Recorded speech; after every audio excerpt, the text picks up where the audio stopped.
Yes, indeed. It is I, Koku, your original host of Shoot the Breeze. I'm here this week filling in for Jacadero. I already see Anthony out there in the chat saying he's checking in from Shreveport, Louisiana, from the 318. I'm checking in from the 242. Well, currently from the 718, but originally from the 242. I appreciate everyone who's out there, everyone who will uh, help this conversation. Tonight, we're celebrating Juneteenth. So there will be some Juneteenth discussions going on. I'd like to hear from you guys. How are you guys celebrating your Juneteenth? Before we start the show officially, let me let you guys know what we're discussing tonight. Uh, we're going to be discussing how in America you can create it, but you don't own it. We're going to talk about Dr. Umar says, "Thank you, Donald Trump. I will vote for Donald Trump." We're going to talk about the truth of Juneteenth. Did you notice this World Cup, the lack of African fans for their teams? Shout out to Haiti, by the way. You lost, but you're not defeated. Uh, Shout out Ivory Coast, too. That pissed me off, but that's a different story for a different time. Uh, and the last topic is I want a big Pan African cookout like this. We will discuss those things tonight. If you can hear my voice, drop a one for me. Let me know that you're here. By the way, you see the pinned comment at the top of the chat. Drop the city you're in. You know, where are you hailing from? Drop your flag if you want, etc. And if you want to join the panel, click the link, and you too can join the panel and have these conversations with us tonight. With that said, man, I'm going to start the show officially. And on the other side, I'll drop Shoot the Breeze topic number one, as well as introduce any and all panelists. So please stay tuned. In the meantime, hit the like button, share the show on your socials or in your emails. Invite a friend over to tune in as well. We'll be right back.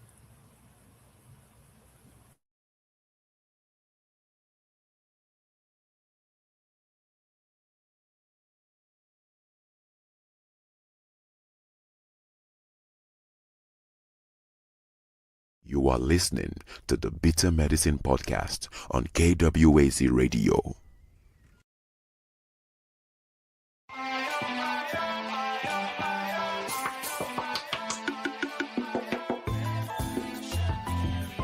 Welcome to the Bitter Medicine Podcast, where it's all about Black empowerment. Our show focuses on Black news and entertainment, arts, science, economics, history, people, and strategies that uplift, empower, and motivate Africans within the diaspora. And now, your host, whose favorite color is black, Goku.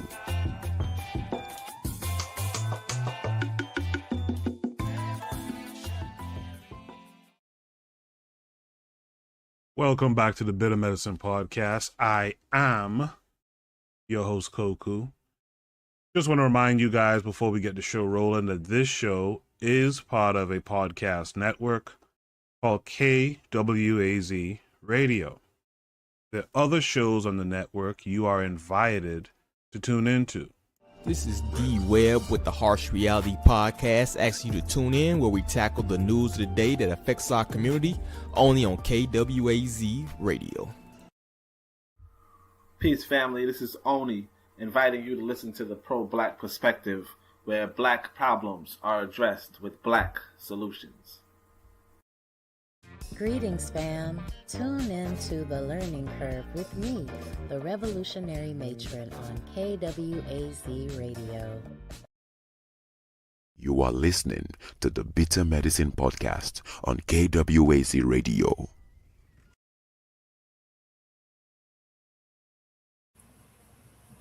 Yes, indeed. You are listening to the Bitter Medicine Podcast on KWAZ Radio. Man, I think we have some good topics tonight. For those of you who heard the preview, drop which topic you think you will enjoy most tonight. Shout out to Trigger Happy, who says peace, peace from the chat.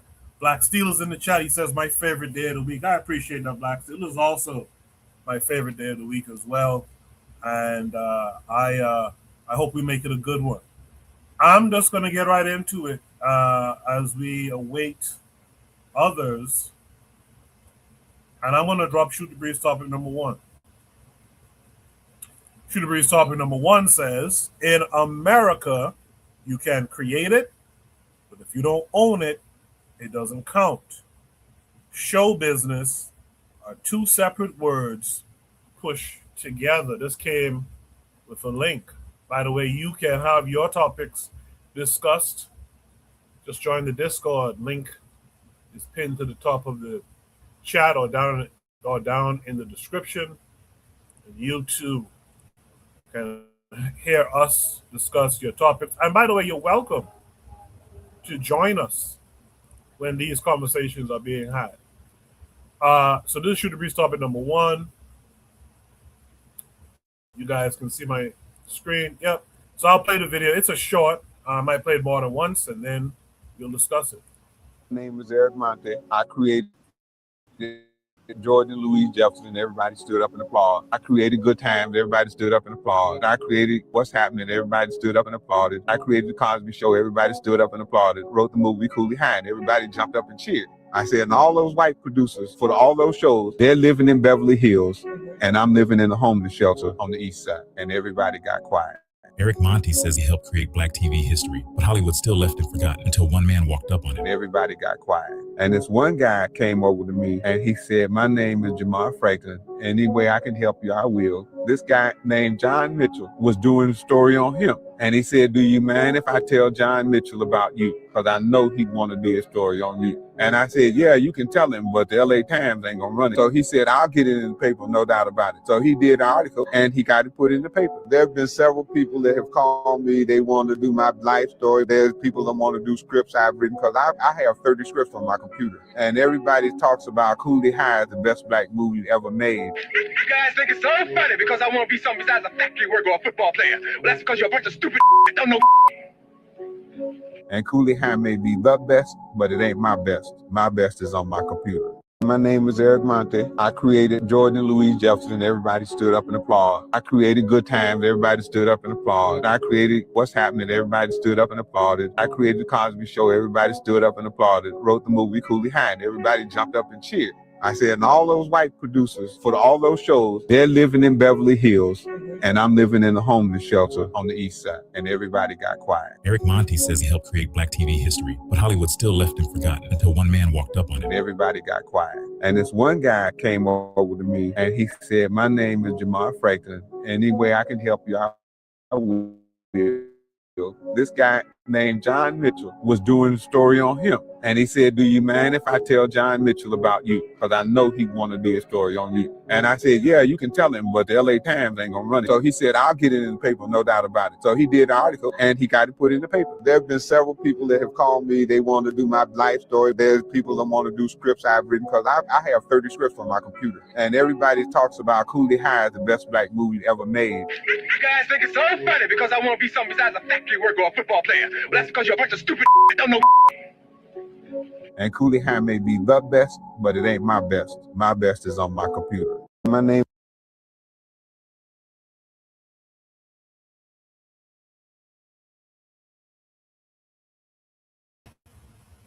Sorry about that. Let me introduce my first panelist tonight, my first and only panelist tonight. I'll be Black Steel. Black Steel, how are you this week? I'm doing great, man. How about yourself? I'm hanging in there, man. I'm doing good. Thanks for coming through, as always. Eric Monte. By the way, he's still alive. He's about 85 or something now. He's still alive. And, it's interesting. And this is why I'll just start off with a little rant. It's interesting that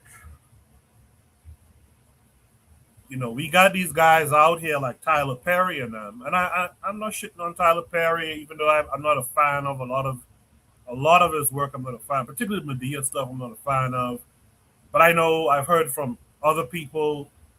Even in fact, recently I heard from someone who was telling me that Tyler Perry was handing off money to grassroots organizations down in Georgia. So kudos to Tyler. Kudos. I just wish, if that's true, I just wish his film stuff was much more aligned with that. But I get it.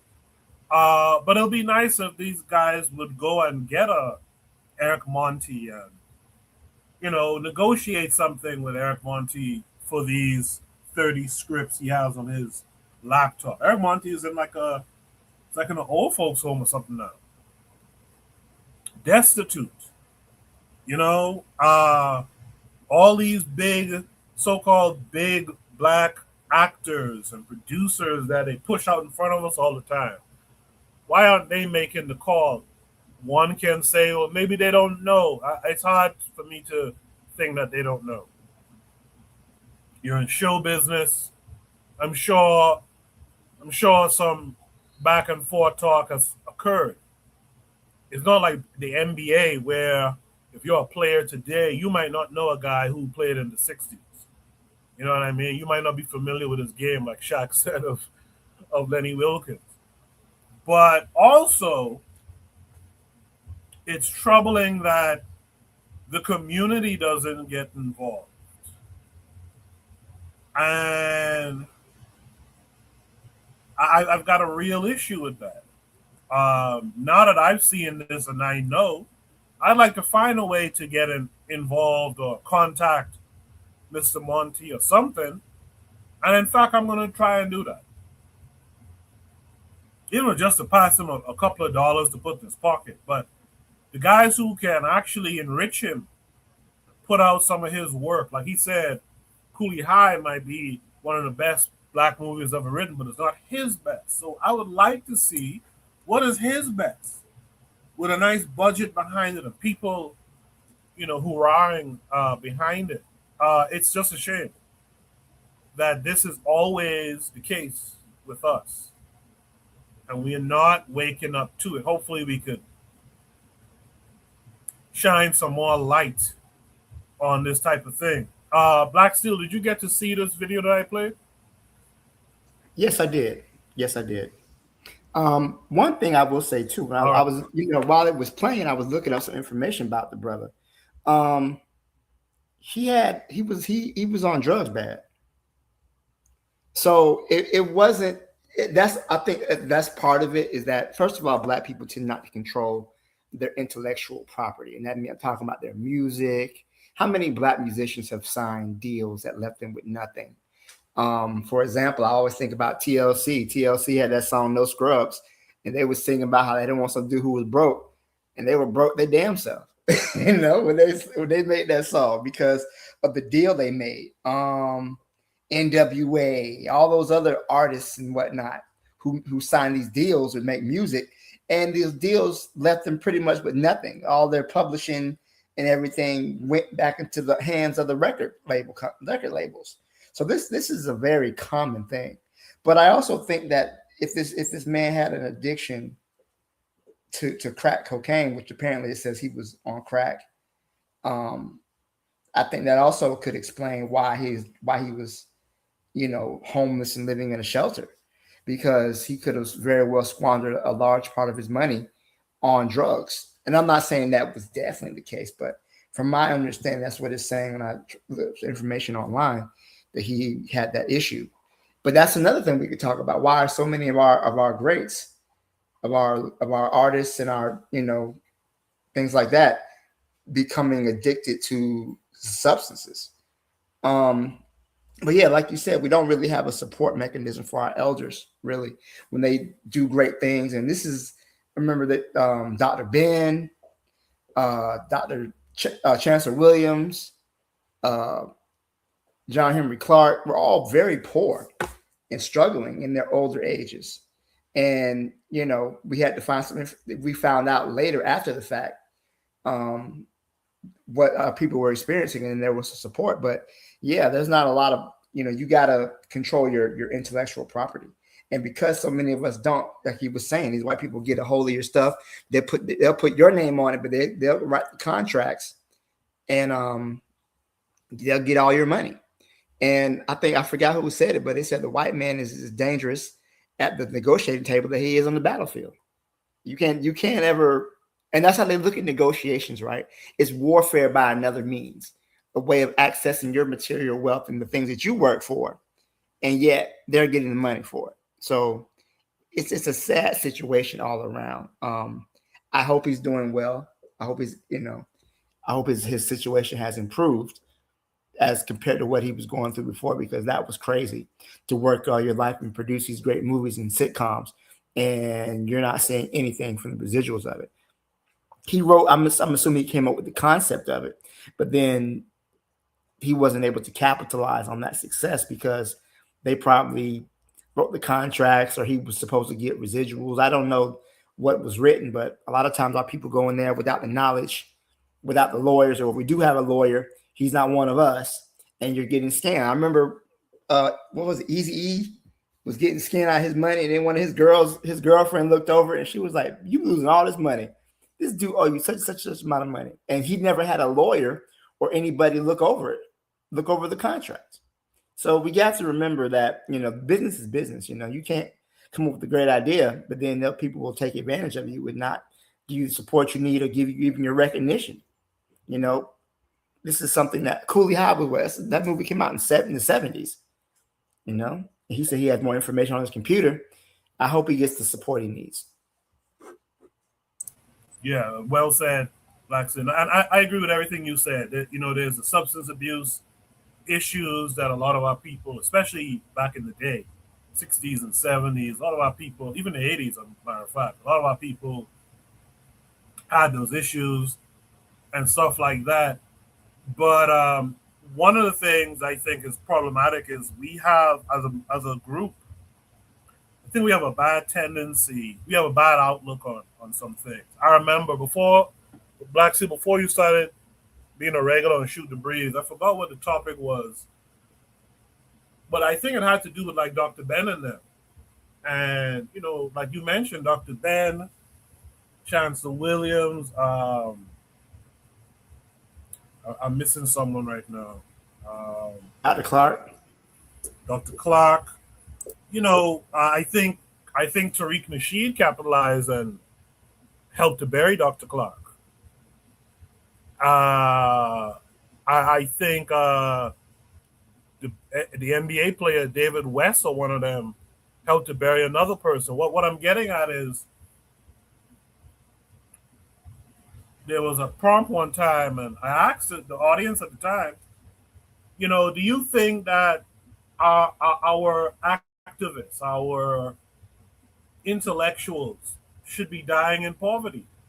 And I got to be honest, most people didn't see it as a big deal. I think that's a problematic outlook. It is. And to think about it too, they're not really at an institution of higher learning. Usually once you have your doctorate, you're working at a school, you're publishing papers on a regular basis, just due to the nature of their work, right?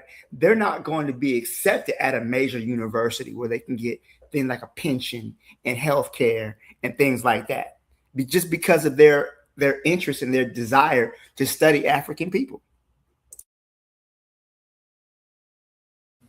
Well said, because these guys like Dr. Clark and them. Dr. Clark was here in New York in the CUNY system. Dr. Clark was like an adjunct. He never was like a professor or full professor or anything like that. So it's like where was he gonna get health insurance and health care later on in life? And he had to keep doing speaking engagements. I remember if Razuli was here, I remember we had him come when I was in college for Black History Month and speaking. He was blind. We are not taking care of our folks, and we kind of don't put a priority on it. And my last thought is, in a world in 2026, in this world where content is king, right? Where content is so huge, if a guy who's proven with a proven track record can tell you, listen, I've got better on my laptop, and please, I hope he has his laptop protected because he's up there in age. I hope no one has already stolen some shit and given it to us like severance or some shit and said, hey, this is my shit, but it really was his. I just hope he's protected in that way. And I think we gotta ride for our freedom fighters a little bit more. We gotta ride for our intellectuals a little bit more. We gotta ride for folks who had the opportunity, maybe squandered it because they got involved in different things, but we still got to look out for them. We can't just throw them away in the waste bin of history. Shout out to Daily Affirmations by Pauline. Thank you for coming through. Trigger says, yeah, our esteemed should be protected because they are a library too, and they help pass down very important knowledge and outlooks that are invaluable. Kofi, the Black Critic, is in the chat. He says, happy Juneteenth. Family. Well, absolutely. Happy Juneteenth to all of us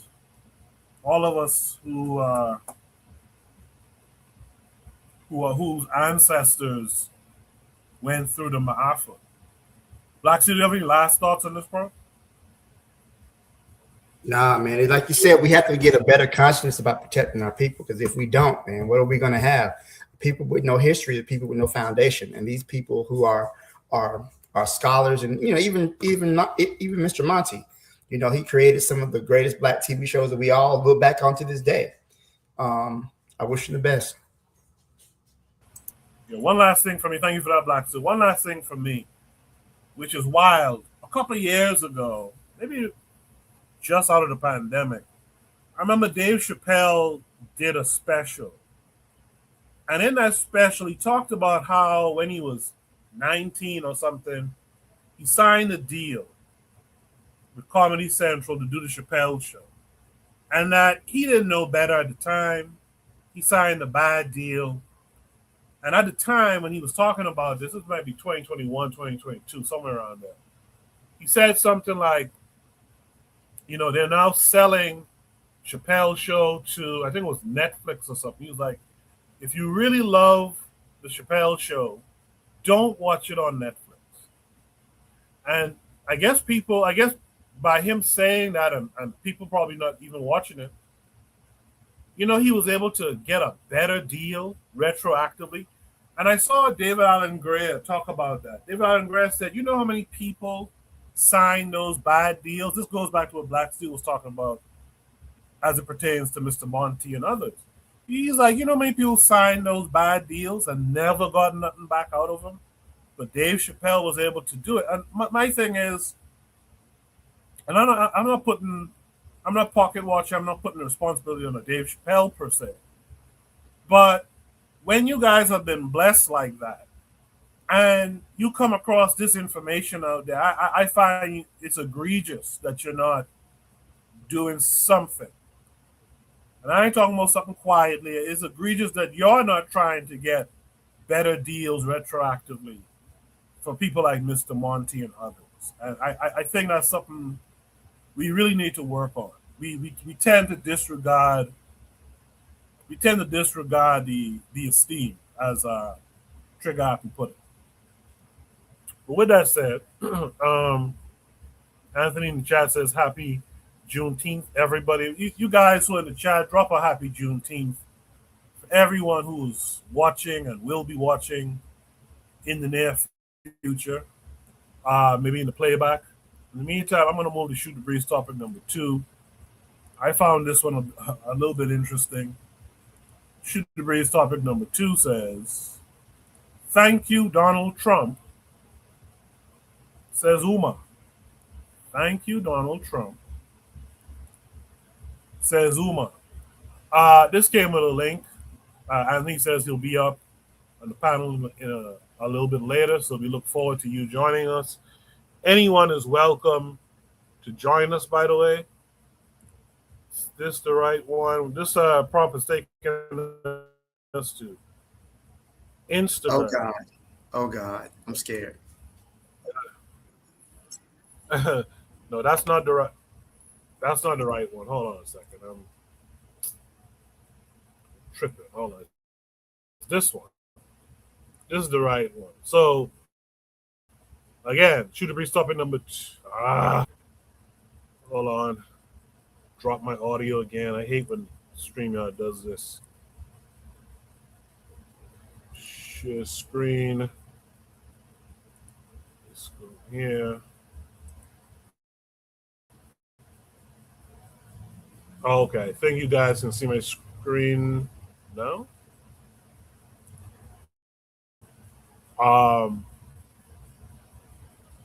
Yeah. My computer is slowing down a little bit. Sorry about that. Let's just get right to it. Black Steel, can you see my screen? I just see the main. I can see the screen. I can't see what you're. Okay, now it's coming up. I think it's coming up slowly. Okay, yeah, it's coming up now. Can you hear me? Okay. Did I lose you? My computer froze. Okay. Yeah. Okay. Cool. Yeah. My computer froze.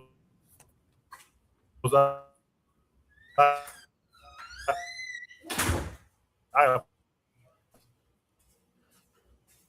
apologize.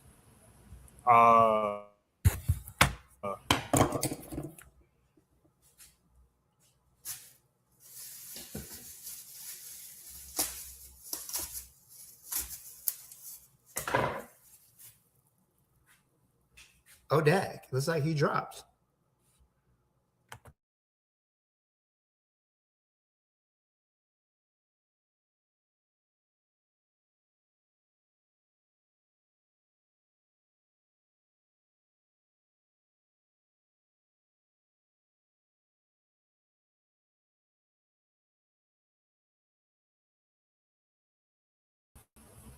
All right, I'm back. My computer froze up there. I apologize. Let me try this again.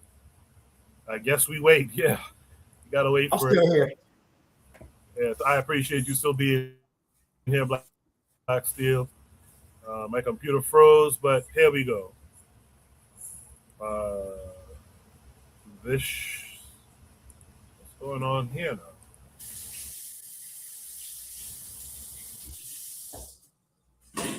Let me see something. I when I'm hosting, there's going to be some technical difficulties. Wow, my computer just froze up completely. Damn.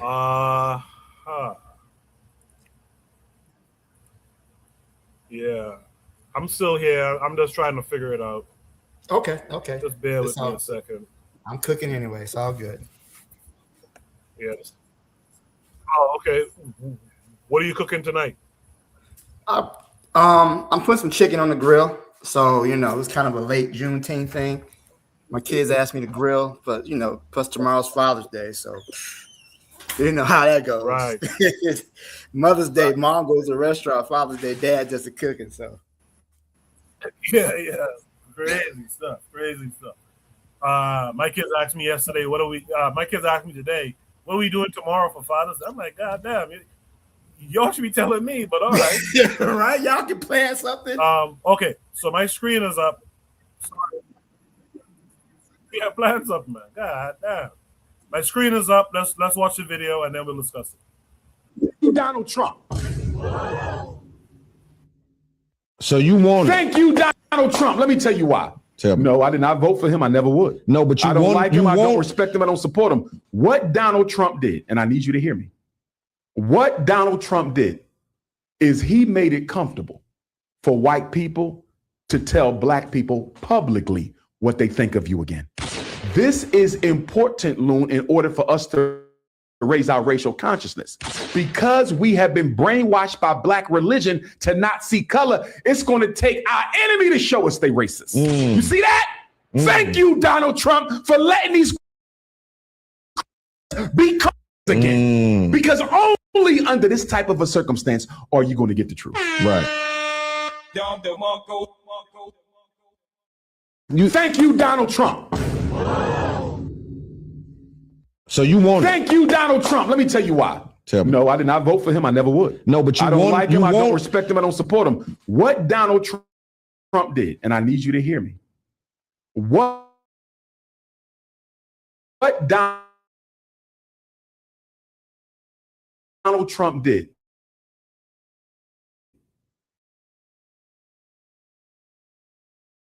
is he made it tell black people. See that? Thank you, Donald Trump, for letting these be again. Because only under this type of a circumstance are you going to get the truth. Right.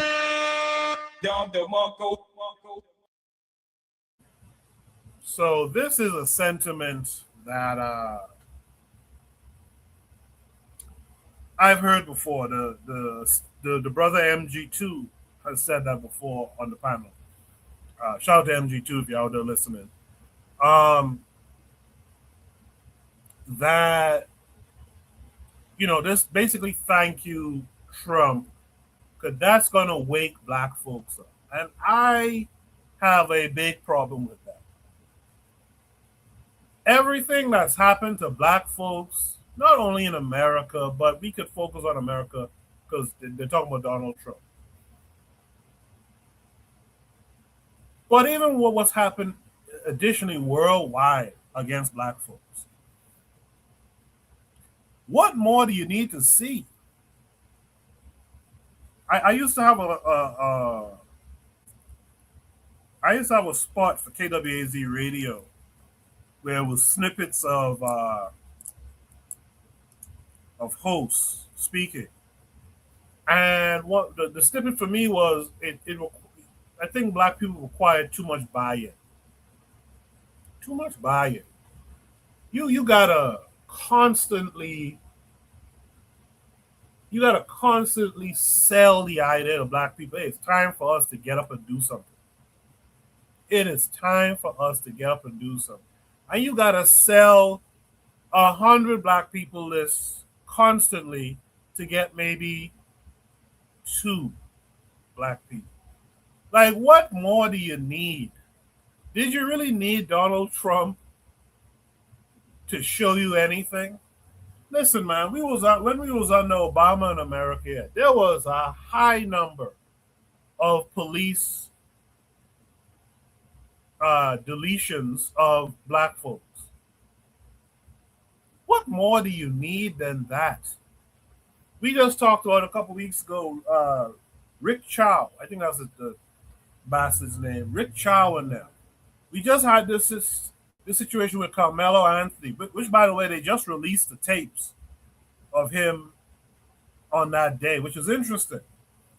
What more do we need? I find Umar and them kind of ridiculous. I know Umar is smarter than that. I just don't get it. Sorry for the rant, Black Steel, but maybe you have a better take than I did. No, I agree with you. I mean, like you said, we don't have to have Donald. Since when have the European not let us know exactly how he feels about us? You may have some bourgeois circles, the upper class, black people who may not be exposed to daily racism, but the average day-to-day black person, we understand where we're working at and where we're looking at. I don't think we ever needed Donald Trump. Like you mentioned during Obama was president, you had situations. Remember when Trayvon Martin got killed, and Obama said, "Oh, he could have been my son." You should have seen the way the racists reacted. They had this whole movement calling, saying Obama wasn't American. He was really born in Kenya or Indonesia, wherever. So no, we never needed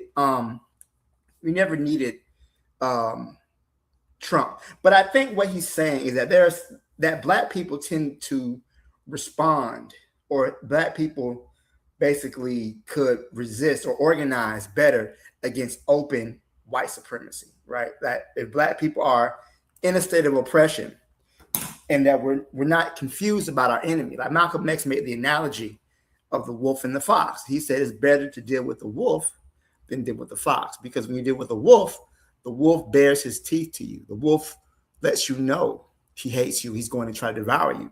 Whereas the fox tends to be a little bit more sly. He smiles at you. And then until you don't realize you're being devoured until you're halfway down his throat, you know, to the stomach, to the juices of his stomach juices are already halfway digesting you. So he lures you into a false sense of security.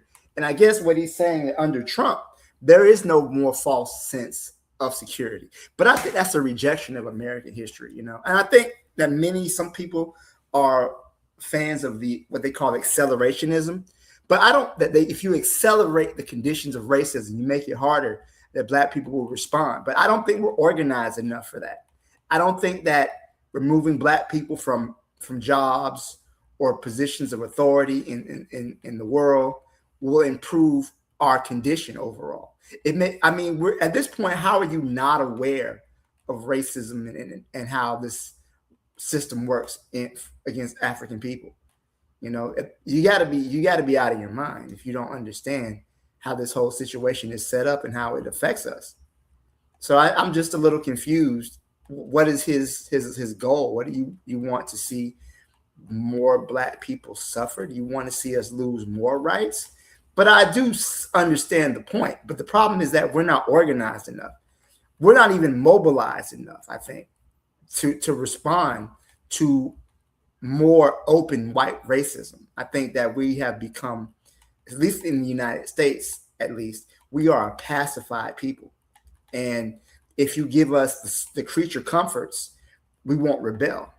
And I think they killed or imprisoned so many of our revolutionary leaders that we're not in a mind space to even really react. When the system treats, like, for example, Carmelo Anthony, right? When the system sees an injustice, we mobilize, but then there's not a sustained movement, you know? Okay, say he gets out of prison in 5 years, you know, they do the appeal and he gets found not guilty, he goes home, right? I think that eventually the Black people will go back home too, until the next atrocity, or until the next thing, until the next thing, until the next thing. But Black people sometimes think we miss the fact that we're at war, and we've been in a continuous state of war since we arrived here. And except the only people who don't realize it is us. So I think what Umar is saying is that Donald Trump is reminding Black people that they are at war. And you often hear it many times. So once Trump's gone, we got to get rid of Trump. Trump is the enemy. But Trump couldn't do what he does without the support of the majority of the people, in not only the government, but also in the citizenry. That's the thing. He could not make the moves he does or pass the laws he passes without support of other white people, without the support of the European governments. I mean, the American government, the American citizens, and he just couldn't do that. He couldn't move the way he moves. All these checks and balances put into the Constitution, and he's just running roughshod over them that don't even exist. But we're worried about Trump. No, it's not just Trump. It's not just him. He's the boogeyman that everybody wants to talk about. But when we're willing to talk systems, when we talk organizing, then we can have a conversation. Lord of Slaughter says something. He said they didn't pass a law against a felon becoming president. Man, listen, when I taught government, right, I often would tell my students, you know, what is the stipulations to be president. Being a felon was never one of the stipulations that rule you out. You got to be 35 years old. You got to be a citizen born in the United States, and you got to have residency for the last 14 years. Anything of that is fair game. Anything outside of that. But again, we're going off a document that was written in the 1780s. Why are we still counting that document is the highest, best form of government to be used 250 years later? You know, that's and like you said, they could have stopped him. This could have been stopped, but the problem is that they just didn't have the will, because Trump is useful for the Democrats, because they can say, well, at least we're not Trump. They don't have to really do anything to improve the conditions of the people. They could just say, hey, it could be worse. It could be him. We're not going to promise you nothing. We're just not him. And that's kind of why they lost. So I'll go ahead. And that was just my thoughts on it. I really feel like Umar is really exaggerating the role that Trump plays, or that black people aren't unaware. But unfortunately, many of us feel we're powerless, man. We don't feel like we can really change or do anything. And we really lack the organization to really come up with solutions. We can get mad and we can mobilize, but I think we got to have a longer sustained organization in place to kind of change things for our people. I like that, Black Steel. We got two new panelists joining us. Before I introduce them, let me play the video again. It's a short video. I'll play it again just so that they are on the same page as you and I. Just hold on 1 second.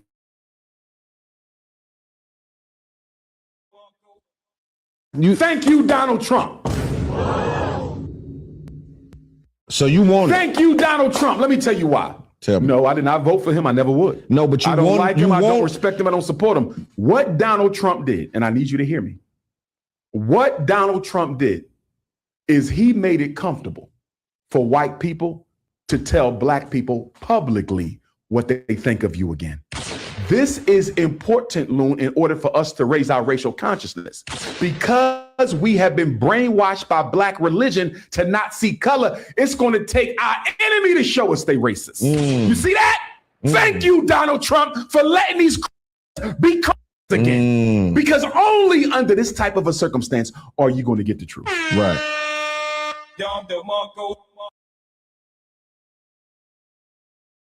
So as I watch that again, thinking about what Black Steel said, I kind of get, I really get what Black Steel is saying. I don't know if, and this is just a snippet. Maybe Umar goes into some length about it, but Umar did mention something interesting. He mentioned we've been Christianized, and that Christian stuff makes us a little bit docile, at least in the present. I think Donald Trump will have to come and drop brimstone and fire and a couple of plagues before black folks come and say, hey, hold on, wait, now, plague? Brimstone and fire? No, we got to do something about this evil. So I do appreciate what Black Steel said. Anthony's coming back now. But Anthony is here. Anthony, how are you this week? Hey, what's up, brother Coco? How you doing, man? I'm good, man. I'm good. How them hogs doing? Hey, man, yeah, we got them on the grill over there, man. They out there cooking them, man. But yeah, and happy Juneteenth to everybody, man. And peace to everybody on the panel and in the chat. Same deal. Okay, about the Coco. I was listening to it. I said, because I got to hurry up and shame, man, on this. Okay, I get the sentiment about what you're talking about. But your point of it, your perspective of it. Yeah, I get that.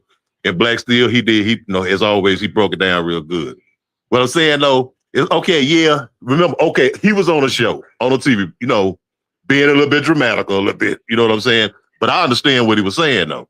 Because as Black Steel even has said, we as black people here in America, you know what we saying? Oh man, once we get Trump out of office, you know what I'm saying? Things gonna go back to normal. And see what he was saying, I think that what Brother Umar was saying was that, no, this is how they really feel. He's telling you this is how they really feel. When you have a democratic regime, whatever they want to call it, because to me, they the same, they ain't different. But I'm just saying, when you have a democratic president in office, okay, say a Bill Clinton or somebody, and you think, you don't look at things like, oh, things ain't as bad, we making progress, we get a token here or there, somebody get appointed to this position or whatever, we promote a black person here. Hey, we making progress. No, you're not really making progress because we forgetting about that tokenism thing. You know what I'm saying? About these black politicians that we have, you know what I'm saying, who don't really do nothing for us. And I think that what he's doing, he's trying to highlight the fact, he's trying to put it in our consciousness that, no, it's the same then too. You know what I'm saying? You just was, you let Bill Clinton or whoever, this white man, come on and he could sweet talk you and make you think everything cool. But at the end of the day, look at his policies. Look at Joe Biden's policies. Or look at a Clinton's policies and what his policies did to your community. You know, the impact that it had on your community. No, he's just as bad as this one is.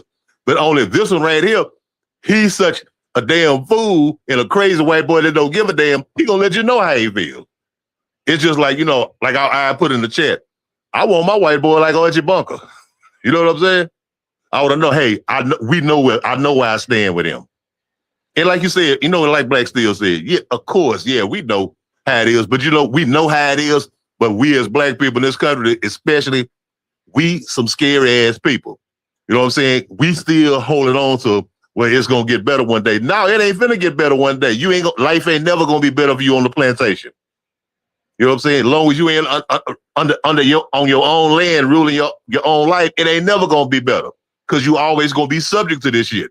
And every now and then, one of the plantation masters gonna come along who don't give a damn. You know what I'm saying? Like this one, and he gonna let you know. You know, and he gonna do all of the shit that he doing. So I mean, you can't be comfortable. So what I'm saying, Coco, I think that yes, yeah, he was being a little bit dramatical in the way he was saying it. You're thanking Donald Trump and all that shit there. But I'm saying, but we know exactly what he was really meaning by that. No, I think we got to look past, you know, okay, you know, we got to look at what he said and not just necessarily how he said it. You know what I'm saying? Because what he was talking about is the truth. Because look here, Black people, we ain't woke up yet. We ain't woke up yet. We thinking that when this man get out of office, things going to go back to normal. Well, what was normal? You was still on the plantation. You just didn't get whooped as bad. You know what I'm saying? He just didn't make it work past what you was already working past. You know what I'm saying? In other words, I'm saying you want to go back to being a comfortable slave. You know what I'm saying? And I think that that's really the issue that he's trying to push. When he's saying, in other words, yeah. To tell you, look here, Black people, African people, you got to look at these people for what they really are. Not for the other version that they give you when they say Democrat or whatever, and you think that this is a good white man. These some good white people. These are good slave masters, rather. They'll say they both the same. And at any time, even your good slave master turn around and whoop your ass. And I think that's what he was trying to say, man. I'm gonna knock off for a minute, man. I'm trying to get my stuff together in here. But I'll be listening. I'll join back later if I get a chance to. I appreciate you as always, Anthony. I get that. The thing about it is, you might not like Kanye West. You might not like Kanye West, but Kanye West said it back. How many years was that now? When George Bush, the second one, was in power, he said George Bush don't like Black people. Like, he left all them people stranded due to Hurricane Katrina. That I think Anthony might have been impacted by. Like, how many things do we need to happen before we get it? In the chat, real quick, before I go to the next panelist in the chat, Trigger Happy says, I think our people validate integration in a multitude of ways, and sometimes we need to see the truth, but even in the face of truth, there's nothing that moves our people to go beyond this reality, and that's what I'm talking about.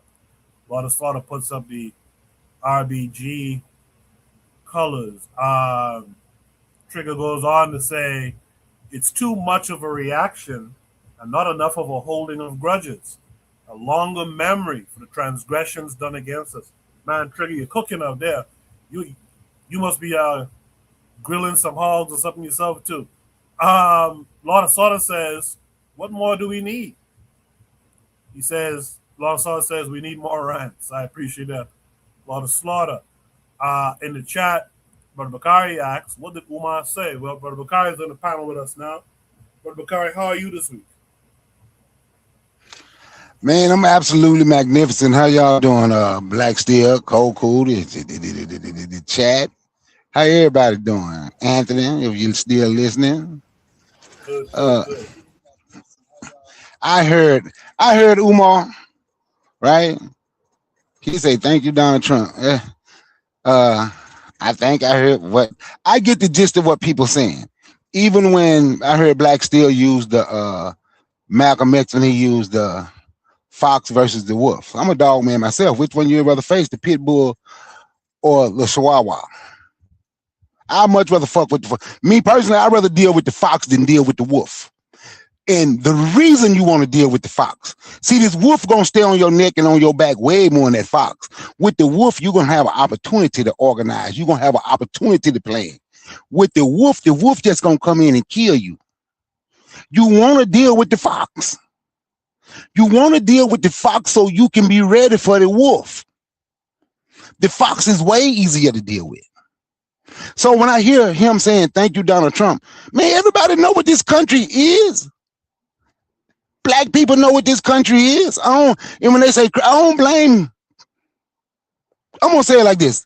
I know more Christians personally that's ready to be suited and booted than non-Christians. And I'm just being honest with you. So when people say that, they say it's the Christianity. It's the Christian that you deal with. Right? Bro, seriously, when you out here in these streets, and when you going to the gun ranges and you training, and you out here dealing with people, and you getting bullets, and you doing things, it's more Christians that's ready to do anything than non-Christians. It's more Christians that's ready to organize. And I ain't no Christian at all. And I think Christianity sucks. All Abrahamic religions, not just Christianity, all the Abrahamic religions has made a lot of black people colorblind. But I do know when it comes to it, I'm speaking from my anecdotal experience.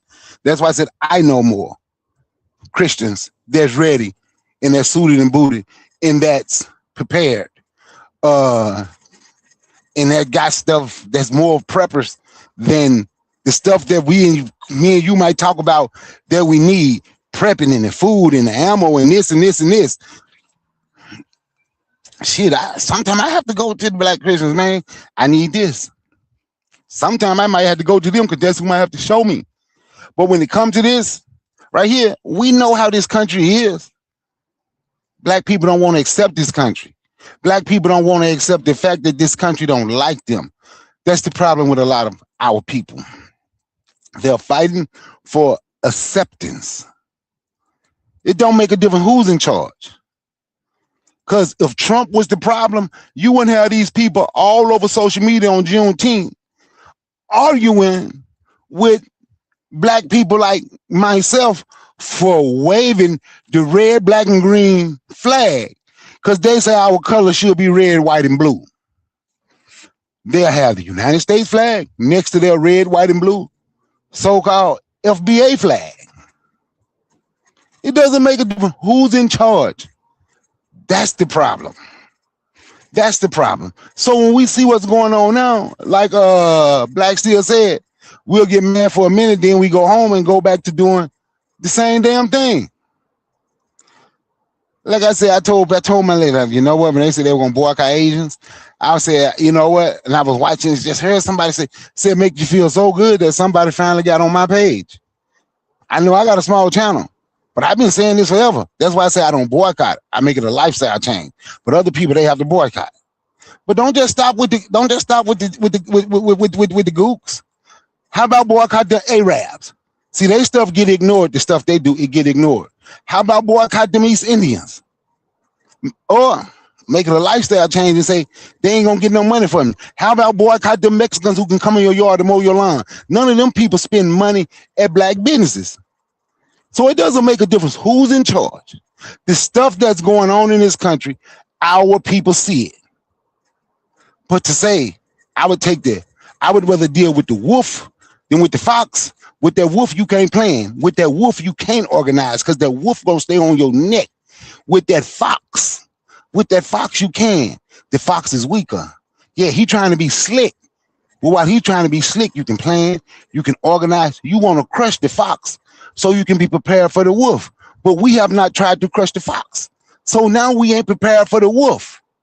And these motherfuckers talking about the dire wolf. When these people was speaking, see, during the campaign trail, right? And they can put politicians to grab the mic and go to talking about how it's going to be a bloodbath and how they talking about revolution on the campaign trail and how they talking about killing people. The same person that say, thank you, Donald Trump. I ain't never hear him say nothing about that. See, he can say thank you, Donald Trump, because this chunk is showing y'all he is. Why he didn't say then? Thank them. They getting ready. Why he wasn't telling you then?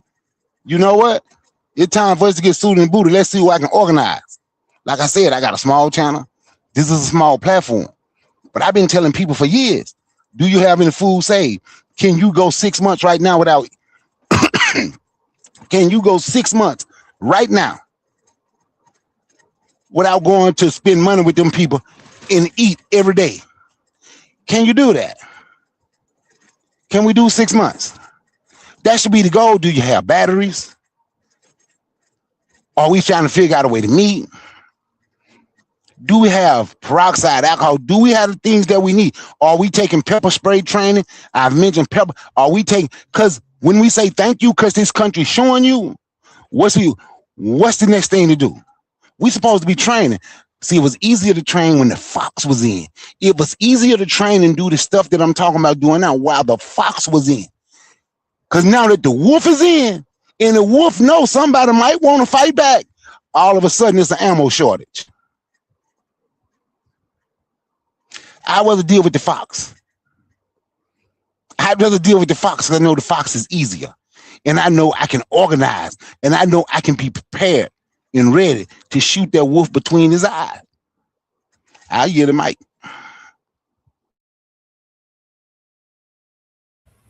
Thank you for that, Brother Bakari. Lawsaw says acceptance is the problem. Kofi the Black Critic from the chat says hit the like button. By the way, shout out to the matron. The matron is in the chat. She says, greetings, everyone. Happy Juneteenth. And greetings to you too, matron. Where was I? Trigger Happy in the chat says, notice the narrative amongst many of our people that they built this country. From that very perspective, how can you get them to build a parallel institution away from this reality? Well, Saul says we should boycott everybody. Trigger Happy says, if one thinks they built this country and mustn't inherit it, they won't do anything to destroy it in spite of the damage of the people who, quote unquote, build the place. He goes on to say, I was reading a Twitter thread that said Black Californians live under Latino domination. Some Black Californians attack back saying we built California, so we are not leaving. So they are okay with a majority of another people or another group over them. Lawsaw says the FBA are majority in California. Man, so much good conversation. I want to give Black Steel a chance if you can or if you want. Do you have any thoughts to what Brother Bakari said just now? Yeah, I do. I agree that, right now we're in a renaissance of open white supremacy. This is a true fact, right? We're dealing with in your face naked racism. Right? They removed any mention of Harriet Tubman from like the National Park Service. Little petty stuff like that. They took down the Black 4-star general picture in the Air Force. Just doing little hateful things like that. These white people are not playing, and then they like to frame any type of Black progress as DEI, right? So, these things are, you didn't really work hard. This is DEI that you did. They want to go back and erase our historical accomplishments. That's something that is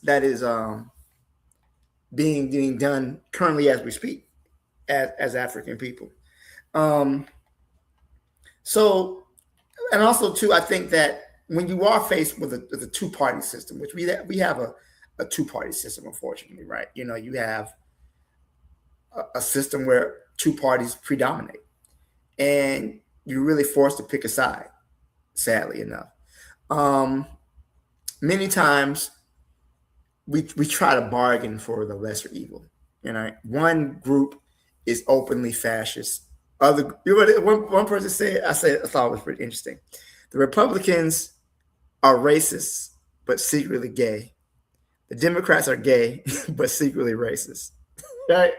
So then you kind of have to navigate what you can and can't get into. I mean, I don't believe we should have any type of allegiance to any party, but we should vote for our interests and vote for what benefits us. So if we can vote for something that makes sure that your grandma gets her insulin and that your neighborhood can have clean water, then I can certainly understand voting for one political party. Whereas the other party is saying we're going to kill you and we're going to drill oil and put data centers in your neighborhood that drain all your water and drive your power costs up. So it's a very thin, slippery slope that we're on as African people. But I do think that revolution is never on the ballot. Right? You can't vote your way out of the system. You're gonna have to organize and fight. And I'll leave it there. Quick, thank you for that, Black Steel. Quick thing. I saw it just before I went live tonight. Did y'all see Jeff Bezos said humans are drinking too much water? Yes. Yes. Yeah, humans are drinking too much water that could be used for these data centers that they're building around the place. So what do you think? And this is one of the richest men, white fuckers on the planet. What do you think they're gearing up to do? They're gearing up, as someone said, maybe it was close to 20 years ago. I talked about it on Shoot the Breeze many, many moons ago. The guy was the head of the Sani Water. And he was pushing back then. He was pushing that we should charge for clean water. That's not a right.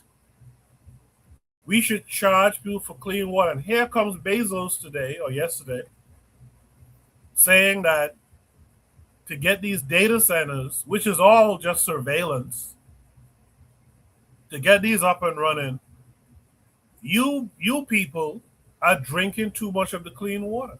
Imagine that. They are, like Trigger said here, yeah, that sounds like they're about to take water from people. What that happens when we're about to eliminate, we got to get rid of some people. Yeah, man. Yeah. So my point in bringing that up as well is I don't need to thank Donald Trump. I already see the problem. The problem is we are sitting by hoping that someone changes their mind. And I'm not even talking from a religious perspective. I think just in general. We hope that one day these guys will change their mind in how they deal with us. And the world will be kumbaya again. I don't get it, but hey. Thanks to Lord of Slaughter, by the way, for the 199. He says, we have black nations to move to. And I'm worried about that now, Lord of Slaughter, because when they start building data centers all over Africa and charging those people, our people in the continent, for clean water, what are we going to do then?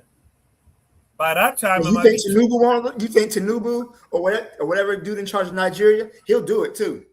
Pay him enough money, he'll do it too.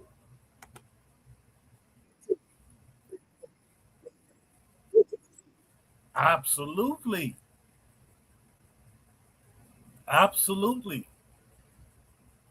Oh, KW Don always fact checks. KW Don always fact checks me, and I appreciate it. He said it was the CEO of Nestle. I thought it was Dasani, but I think he's right. He said the CEO of Nestle that said water should not be free. Thank you for that. Hey, can I say something right quick? The CEO of Nestle, not only did he say water shouldn't be free, they took this down off the internet. It's hard to find now. He was talking. When he was talking about it, he did an interview talking about it. He opened up the bottle of water and took a sip and smacked his mouth and went, water's for the privileged. He did that shit in the interview. Nestle. Yep. He did do that. Yep. He did do that. So, what are we waiting for? How much more do we need? Do we need to get to the point where we can't drink goddamn fresh water? We gotta buy these straws so that we could go lay down by a damn puddle and drink with our children and drink a little water. The time is now, man. It is getting so. I didn't mean to cut you off. I'm sorry, Coco. I thought you had stopped. I apologize. No, go ahead. It has gotten so. It has gotten so bad. The city of Jackson, Mississippi. You know the black guy that made the or we can turn air into water. However that work. You know what I'm talking about? Yeah. The city of Jackson, Mississippi. Don't care what happened. Don't care how much they work on their water. It won't ever be right. So they'll turn into him. So certain parts of Jackson, Mississippi, they're trying to do a contract with him to see how much he can produce. So the city of Jackson, Mississippi, the whole city can have clean drinking water. Yep. But hey, these the people we dealing with. He say thank Donald Trump. I say fuck Donald Trump. But I know it ain't just Donald Trump. So I can say, but I didn't talk about Donald Trump when I didn't talk about Donald Trump when Biden was in office. I'm not gonna talk about the Democrat while this person is in office. So that's just me. So the Democrats get theirs for me too. They just ain't in charge right now. The person in charge okay and all this. So fuck Donald Trump. Yeah, I agree with you. Trigger said this is why the AES is so important. Africa is so ripe in the sense that surveillance is not as deep, even if some neo-colonial leaders take on surveillance. By the way, Sister Raw says greetings to me and all of you. Shout out Sister Raw, happy Juneteenth to you as well. Trigger says we have to take Africa before they use full surveillance in Africa, like in Western countries. That's what I'm talking about. Lorna Slaughter says that's why I don't think we should be trying to fight for nothing over here. KW Don says I believe he is with the WEF now. Oh, he's talking about the guy from Nestle. Okay.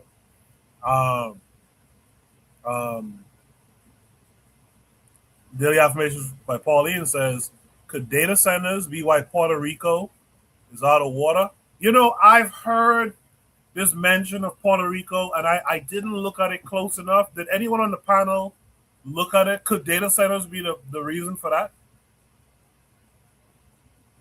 I don't know, Black Steel or I wouldn't doubt it. I wouldn't doubt it. Yeah, because think about how poor Puerto Rico is. Like, they may have very well put those data centers there as a way to, you know. Well, look, I don't know too much about the data center thing. I'm going to be honest. So I don't know. I'm going to say the little bit I know. What I heard about data centers was they putting them up in black neighborhoods. But I'm going to be honest with you, man. What I do for a living, I make a lot of deliveries. Oil, gas, stuff like that. Out here. And I'm just being, the data centers out here, they are in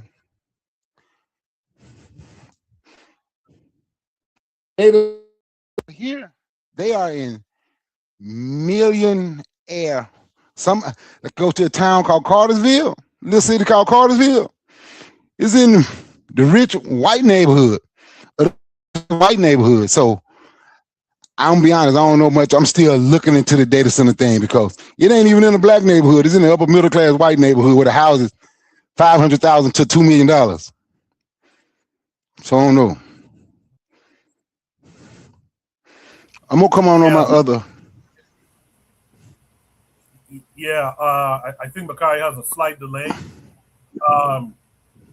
But Bakari, like me, what I'm seeing is the data centers are around white neighborhoods, causing a lot of noise and stuff like that they're complaining about. That could possibly be because they're worried if you bring them around black neighborhoods, they'll get vandalized or something like that. But Black Steel, you were saying something, and I think Bakari cut you off. Black Steel, finish your thought.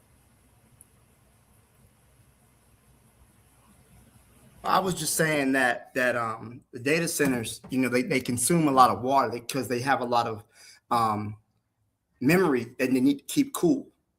So that possibly could be the reason what's going on in Puerto Rico. Puerto Rico is usually, it's a colony in the United States, right?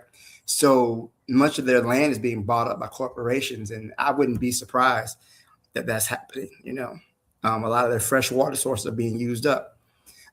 It wouldn't surprise me at all.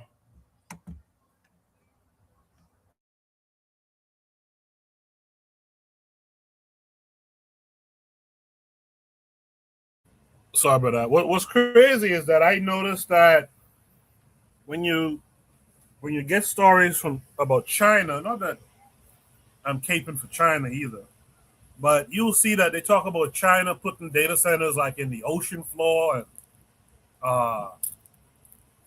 up in the cold regions and the mountains and stuff like that for cooling and all this stuff. I really believe, and this is the beast that you're dealing with in America, I believe they're like just intentionally putting this stuff, using up fresh water around people just to be able to implement this charging of people for clean water. Why not throw that shit? You have Alaska, throw that shit around Alaska or something like that. But nah, let's bring it around people's, houses and where children play, and let's just fuck with them. You know what I mean? So anyway, good conversation. Lawson says it is already a shortage of water here in the U.S., huh? Well, yeah, that's true too. Because like Bakari said about Mississippi, but where the matron is, they had a huge water problem. Matron, did they ever fix that water problem out there? I remember a black man had built those generators to make water from air, and people vandalized those. People vandalized those, and I never heard anything else more about that water system. Was that ever fixed? The claim was that the pipes were bad, lead in the pipes or something like that. So I'm not sure. But good conversation, guys. Let's go, for time's sake, let's go on to Shoot the Breeze topic number 3. Hopefully Bakari and Anthony will join us again. And if you guys want to join us, by all means, click the link, come up on the panel. Let's hear your thoughts. The matron in the chat says, in Flint, no. Those people are still drinking bottled water. My goodness. Flint had to be since before COVID, if I remember correctly.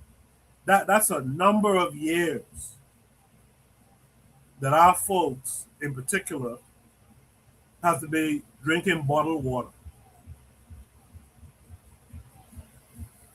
That's insane. That's insane to think. Shoot the Breeze topic number 3 tonight. It says the truth of Juneteenth. This is going to take us to Instagram, I believe. Yes, it is. Make sure you guys can see my screen. It looks like it's coming up. It's just slow. Yeah, there it is. Lawson says Flint was black. No, he said Flint was back in the Bush era. Was it that far back? Wow. Yeah, remember the time Obama got on there and drank some water and pretended the water was all good? Terrible. Oh, yeah. Obama was a part of that, too. That's right. Wow, that's crazy. It's crazy. And we need Donald Trump to wake us up. Should have read topic number 3, the truth of Juneteenth. We'll watch it. It's a short. We'll watch it and then we'll discuss. Juneteenth. Because I don't think that delayed freedom is something to celebrate. So justice delayed is justice denied. I don't think we as African people have enough reverence for what our ancestors endured. So to have a fucking picnic and parties and concerts and vendors in recognition for slavery's emancipation, and it's not even for emancipation, because Emancipation Day is not Juneteenth. Juneteenth is the day when Africans who spent an extra couple of years in chattel were finally let go. To me, that's a tragedy. After that initial Juneteenth celebration, that should have been the end of celebrating slavery. But when they went to burial grounds, they used to use Africans as fertilizer. They would strip mine our body parts. George Washington, they're coming out with a new propaganda film about young George Washington. He would extract the teeth from living slaves and embed them in his mouth.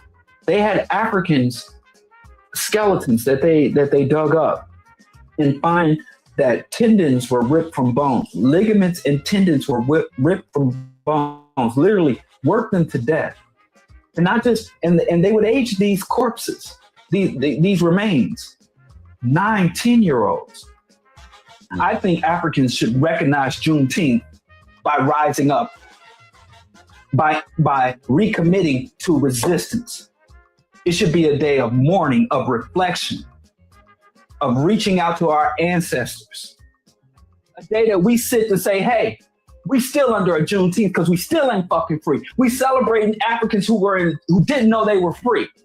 And the only thing worse than an African who's enslaved and don't know they free is an African who believes they free while they still enslaved.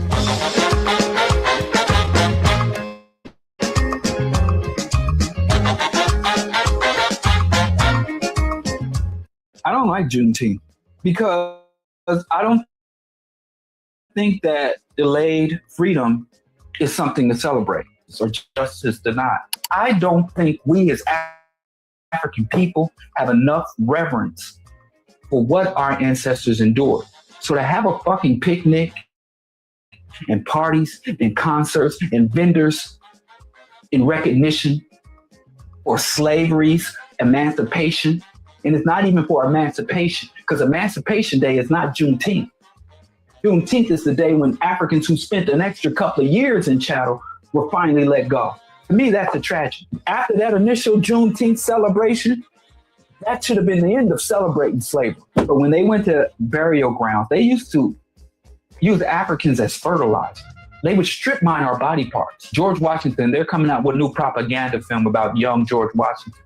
He would extract the teeth from living slaves and embed them in his mouth. They had Africans, skeletons that they dug up and find that tendons were ripped from bones. Ligaments and tendons were ripped from bones, literally worked them to death. And not just, and they would age these corpses, these remains, 9, 10-year-olds. I think Africans should recognize Juneteenth by rising up, by recommitting to resistance. It should be a day of mourning, of reflection, of reaching out to our ancestors. A day that we sit to say, hey, we still under a Juneteenth because we still ain't fucking free. We celebrating Africans who didn't know they were free. And the only thing worse than an African who's enslaved and don't know they free is an African who believes they free while they still enslaved.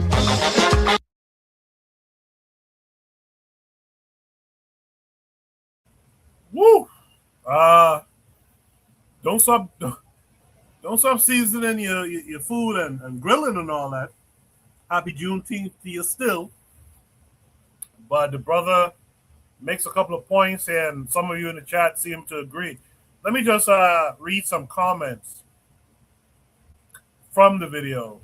Someone here says, I'm sorry you feel that way because my Black Texan ancestors were celebrating no longer being enslaved and reuniting with their families across Texas that they were separated from. Truth be told, I wish it would have stayed a Texas celebration locally and statewide. It was specific to areas in Texas, even though, yes, across the nation, many still were not free. But hey, everything gets hijacked. I just lost my place. But hey, everything gets hijacked, and people complain about the hijacked holiday. Someone else says, I don't like how Juneteenth was commodified and then used as a political tool. Juneteenth was nationalized without proper education, and that's exactly what capitalism does. You're given just enough to buy in, pun intended. Third person says, our ancestors danced, celebrated, and sang their way through slavery as a testament that their spirit could not and would not be broken. Them spiritual hymns, tambourines, and drums kept them connected to the ancestors in the spiritual realms, something you don't believe in. So, how are you talking about ancestors? We must continue singing, dancing, praying, along with all the things that got us through 407 years of bondage here in America. Battles are fought on many levels. Your platform is necessary, just as the others. Highlighting what you perceive is wrong with other platforms while arrogantly defending yours is the blueprint of what our oppressors use to diminish or cancel out others. Let's concentrate on getting there, which is free, and not show how we got there. Peace. FYI, there are things beyond your level of understanding and comprehension, most in part because of your ego. Your belief that there is no higher source will ensure you stay right where you are, projecting intellectual masturbation like your oppressor. He knows there is a higher source, and his biggest asset or weapon was convincing black people it doesn't exist, I guess. His entire purpose is to become what you don't think exists. I'm surprised. I'm sure if I scroll down a little bit more, there'll be people questioning his background and if he's a tether and all this type of shit. But in the chat, Lord of Slaughter agreed with the video. Trigger Happy said it should be considered like unfinished business or something like a stage and how to get to the next stage. Lord Slaughter says we still ain't free. He says, see, people just proud to say they survived. It's lunacy.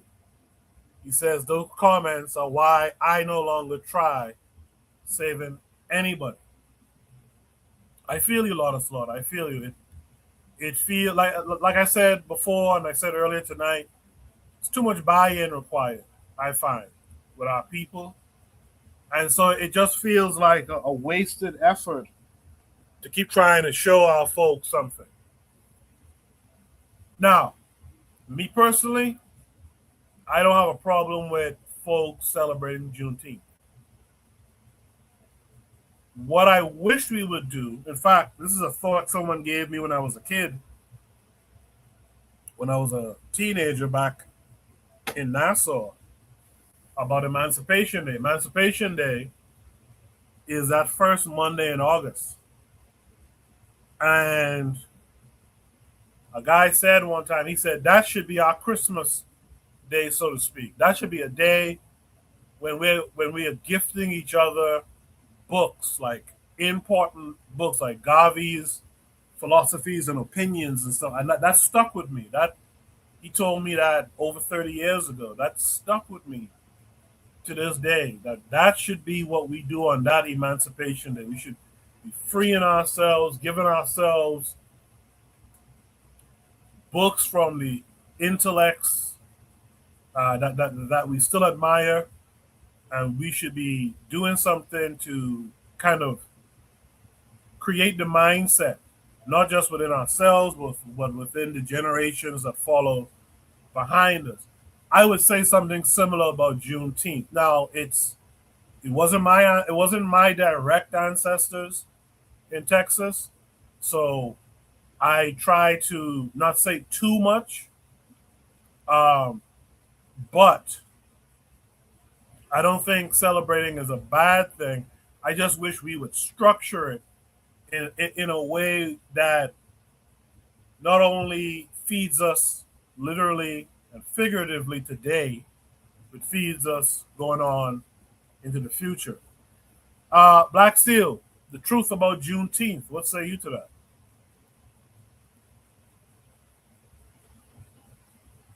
Well, he's not totally wrong. I like the part he mentioned about how we don't have reverence or respect for our ancestors. That is very true. That's very true. I feel like many times we take slavery, we don't really understand how horrible it was, right? And I think that that's very true. And I think that there's almost like a nonchalant attitude we have about our ancestors and what they went through. And I see it with the young people, and they think everything is a joke, and they crack jokes about things, and they don't really have the reverence that I see that other oppressed people who've been oppressed in their history, seem to have about their history and what their ancestors have experienced. So I do agree with that. Diallo is called the Grinch of Pan Africa. He's generally a very pessimistic person. When you could probably tell how people react to in the comments. I as well don't have a problem with people celebrating, because the truth of the matter is that Black people in Texas knew about the Emancipation Proclamation. They knew that it was there. There were, the slaves had many networks to get information to each other across distances. So I do believe the slaves were well aware of the proclamation, but it's just the fact that because Texas was never under the control of the Union Army, many during the Civil War, many times as the Union Army would progress deeper into Confederate territory, they would go into Texas. They would call it driving the Negroes. They're going to drive the Negroes into Texas to kind of prevent them from being freed, because what happened is that as the Union Army took more territory, they would free the slaves. When Sherman did his march through Georgia, everywhere Sherman went, he would let he would free the slaves. So in order to avoid them doing that, they would drive the Negroes further west into Texas. So they were aware that slavery of the Emancipation Proclamation, but it's just they were not in a position to really, do anything about it. They didn't have a army, or they had to wait till the Union Army touched down in Galveston, Texas on June 19, 1865 to notify them.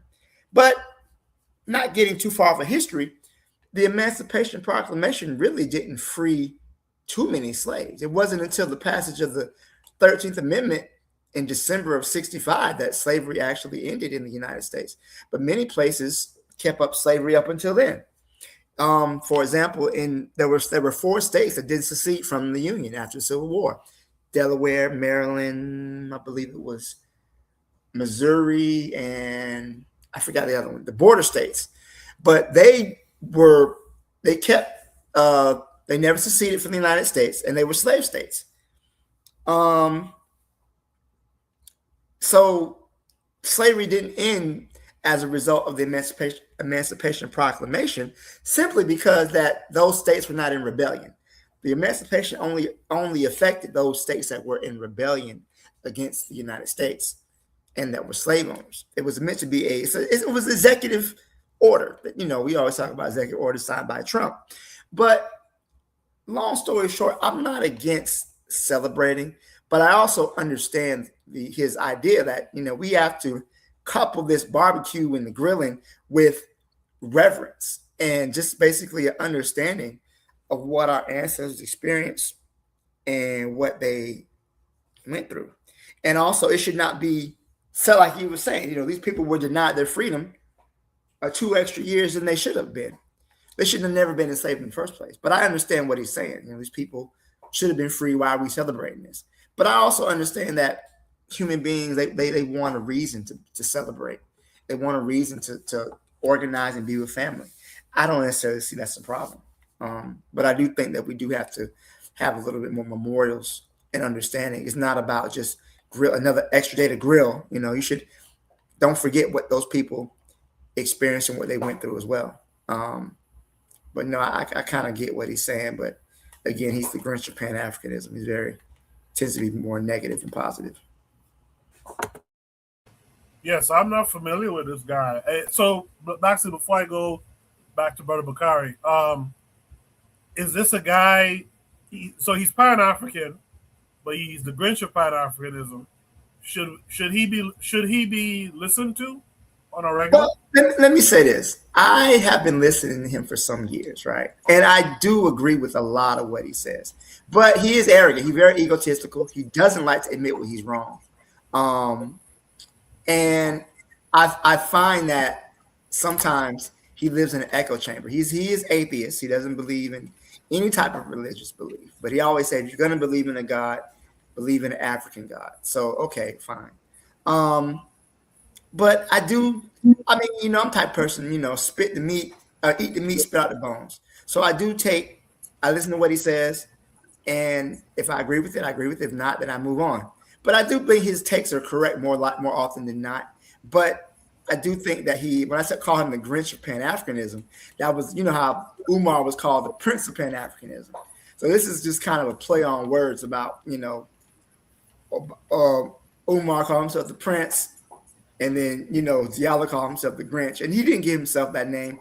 But, he can be somewhat pessimistic on his outlook. And that's why they call him the Grinch. But I do think many of his takes are accurate. Some stuff, not so much. He's not always in a position to reevaluate himself. But I listened to him for a long time now.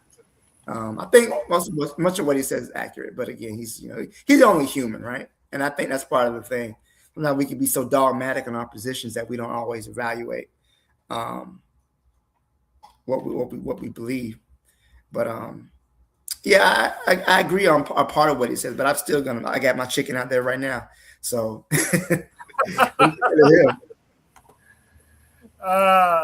man. Don't stop doing what y'all doing, man. This is his opinion. I put it in the chat. Are you guys familiar with the gentleman Diallo? I'm not. So I'll be curious to hear what you guys in the chat have to say as well. We ain't gotta tear him down necessarily, but just give your honest opinion on what you think of him if you're familiar with him. Trigger Happy is putting some thoughts in there. I'll read those in a second. I want to get to something Trigger said earlier. A lot of starter says the young generation makes jokes and twerk at the slave force in Africa. Yeah, we talked about that on Shoot the Breeze some time back. And that's not good to me. To me, that's not good either. Off topic, but I had at one time, during the school year, the kids have a Halloween costume dress up. And there's one black boy, he said, I was thinking about coming dressed up as a slave. And I said, have you lost your mind? Could you imagine a Jewish boy coming here dressed up as a Holocaust survivor with a number tattoo on his arm? He would never do that. And you should never disrespect your ancestors. And he was shocked that I said that to him. But I want him to understand that the suffering of your ancestors is no laughing matter. And no other people regard the suffering of their ancestors as a laughing matter either. So I wanted to get that across. That young man, me and him are still cool. He graduates next year. But, he didn't understand. And I guess I shame on his parents for not teaching him.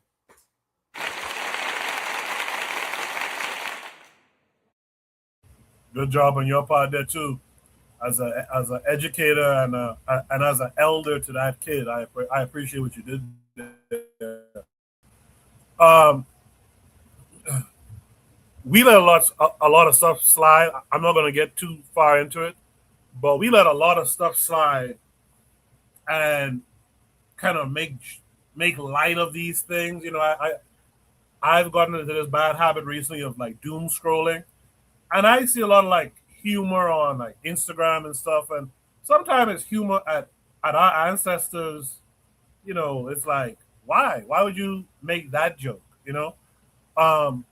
But in the chat, Trigger Happy says some want our media to not reflect social realism when we aren't in a condition of peace. So holidays, in a sense, can't completely reflect a sense of peace because we aren't free. A lot of slaughter says 100 to what Trigger said. Trigger goes on and say the same discussion Diallo talked about is the same one continental Africans have every Independence Day. Quote, why celebrate Ghana Independence Day when our government is trash? Basically, this is Trigger again. Basically, another way of saying, why celebrate this day when our countries are not free but still subjugated. It's an independence in name only for many perspectives. Lastly, Trigger says some will rebuttal and say we accomplished a stage, though, and that should be celebrated, and we need to struggle for another stage. Lord of Slaughter says all that white paperwork and documents means nothing at the end of the day. The Europeans didn't have the authority to take or give me my human rights. I appreciate that too, Lord of Slaughter. I'm going to give you that as well. I like that. Trigger says he had this issue of when black male study scholars called him out for not reading The Man Not. They're talking about Diallo. Trigger, now this is Trigger's take on Diallo. He says, I like Diallo, but I always disagree with his atheism, as atheism is not African and will never be African. I appreciate that. Provide Triggers for Evolution has joined us tonight. Thank you. Sister, happy Juneteenth to you as well. Provide Triggers for Evolution says, yes, I listen to Diallo often. He makes some good points very often. His delivery may be too raw for some as he shares some uncomfortable truths. And she said that with an exclamation point. So she particularly likes Diallo. I appreciate that feedback from you guys who are familiar with Diallo. With that said, let's welcome back Brother Bakari. Brother Bakari, did you get a chance to see this video? No, I didn't see it. Okay. But I'm sorry. Let me play it again so you can speak on it for what you see. Okay? All right.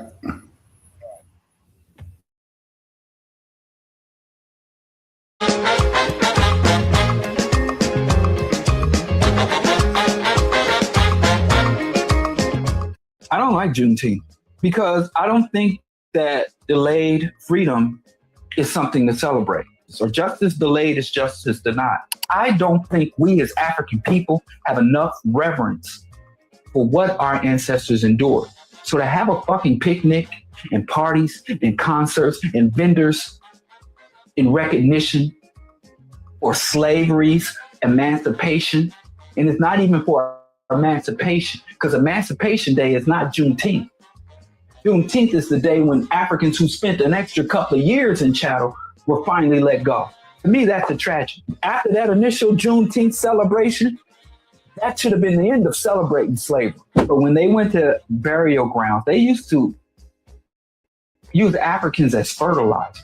They would strip mine our body parts. George Washington, they're coming out with a new propaganda film about young George Washington. He would extract the teeth from living slaves and embed them in his mouth. They had Africans, skeletons that they dug up and find that tendons were ripped from bones. Ligaments and tendons were ripped from bones, literally worked them to death. And not just, and they would age these corpses, these remains, 9, 10-year-olds. I think Africans should recognize Juneteenth by rising up, by recommitting to resistance. It should be a day of mourning, of reflection, of reaching out to our ancestors. A day that we sit to say, hey, we still under a Juneteenth because we still ain't fucking free. We celebrating Africans who didn't know they were free. And the only thing worse than an African who's enslaved and don't know they free is an African who believes they free while they still enslaved.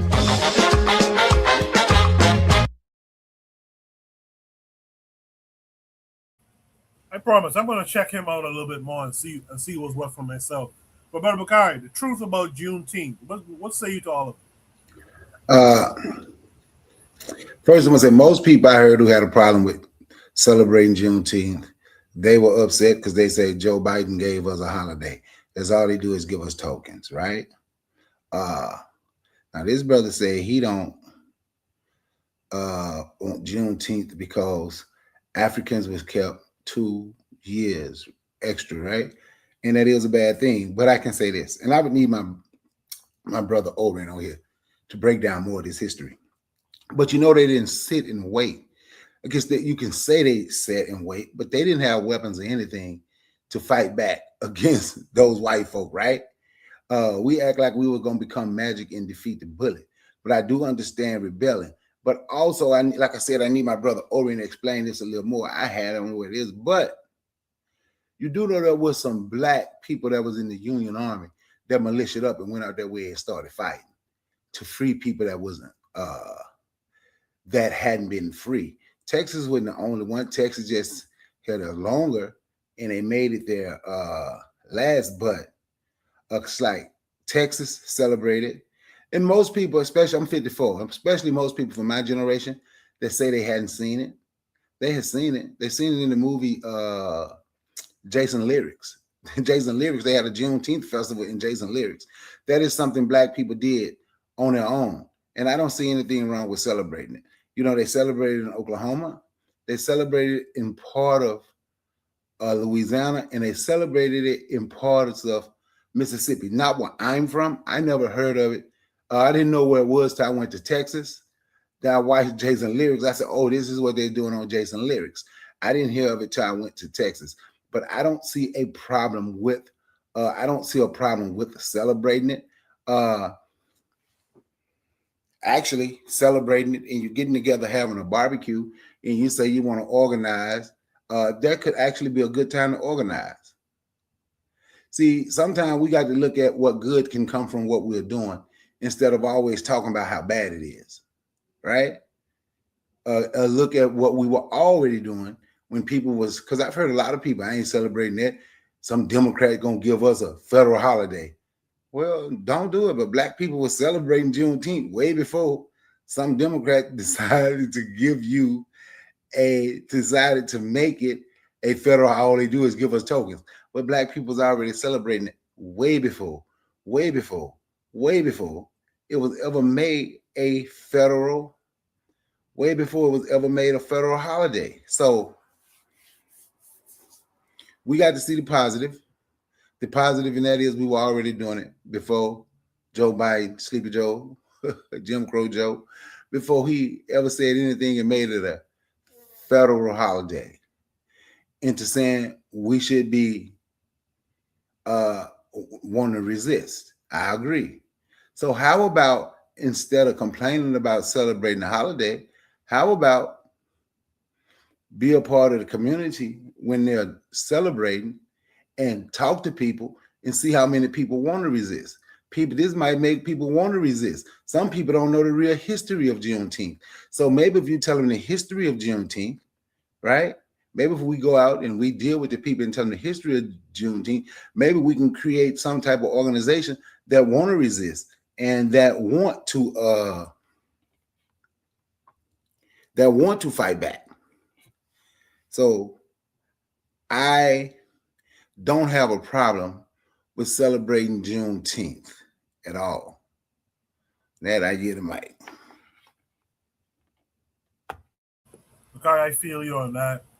Bakari, Black Sea, let us step away for a minute, but let's me and you dialogue for a second. If you, because you put a bit of a bug in my mind that Juneteenth would be a good day to organize around the celebration.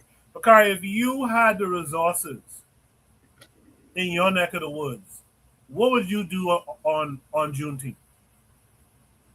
Oh, I would have something for the community. Ask everybody to come out, but at the same time, I'm organizing. I'm organizing with the ones that we can't force people to want to organize and want to resist.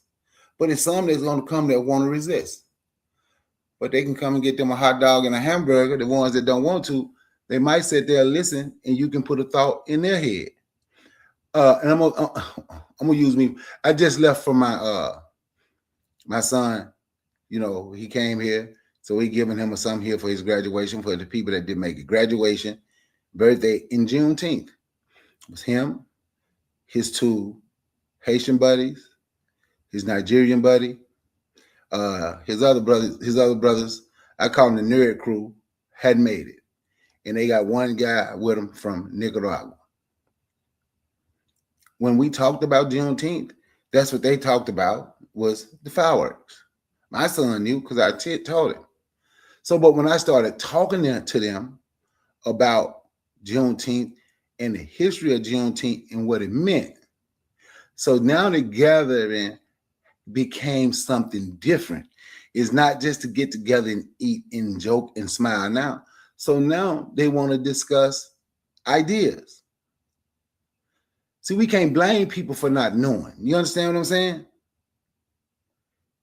If our people, we can't blame them for not knowing if we know we're supposed to teach them. Like Lord of Slaughter put in the chat that we could use it, but he was right. He said people just gather with immediate family and not the community. For the most, you're correct. But you have places where the community is, where the town or the city in is doing Juneteenth events. So I'm saying what it could be used for. So can I ask you a question, Coco? Do you think if you had you a Juneteenth gathering, you threw it, you invited your block, right? Do you think you could use it to possibly organize and put a bug in people ear and make them think and see something different? Absolutely. In fact, this conversation has me thinking about, next year, Juneteenth, unless next year is a leap year, Juneteenth should be on a Saturday. We do Shoot the Breeze every Saturday night. What would it be like to organize an event with like-minded people, and we do a show, we do Shoot the Breeze, and we have the community speaking on their experiences and their thoughts, and quietly organize on the side as well, not on YouTube, but it's definitely giving me an idea. It's definitely giving me an idea. So how about this, Coco? We come on here, we talk all the time. This is something we do. How about one day we just decide we want to meet, which I've been trying to get us more than me to say we need to do this, right? But let's say we want to meet, and you talking about doing your live show from an event. You know how great that would be? And now we get to talk, we get to hear exactly how these people feel, and and what they're doing, and what does Juneteenth mean to them. And then at the same time, we can put bugs in the air. What Malcolm said, you give them a little bit at a time, because if you give them too much at once, they're gonna get scared. You know what I'm saying? Yeah. No, that has my mind running now on how that's a thought. That's definitely a thought. And that's definitely a thought. So I appreciate this conversation.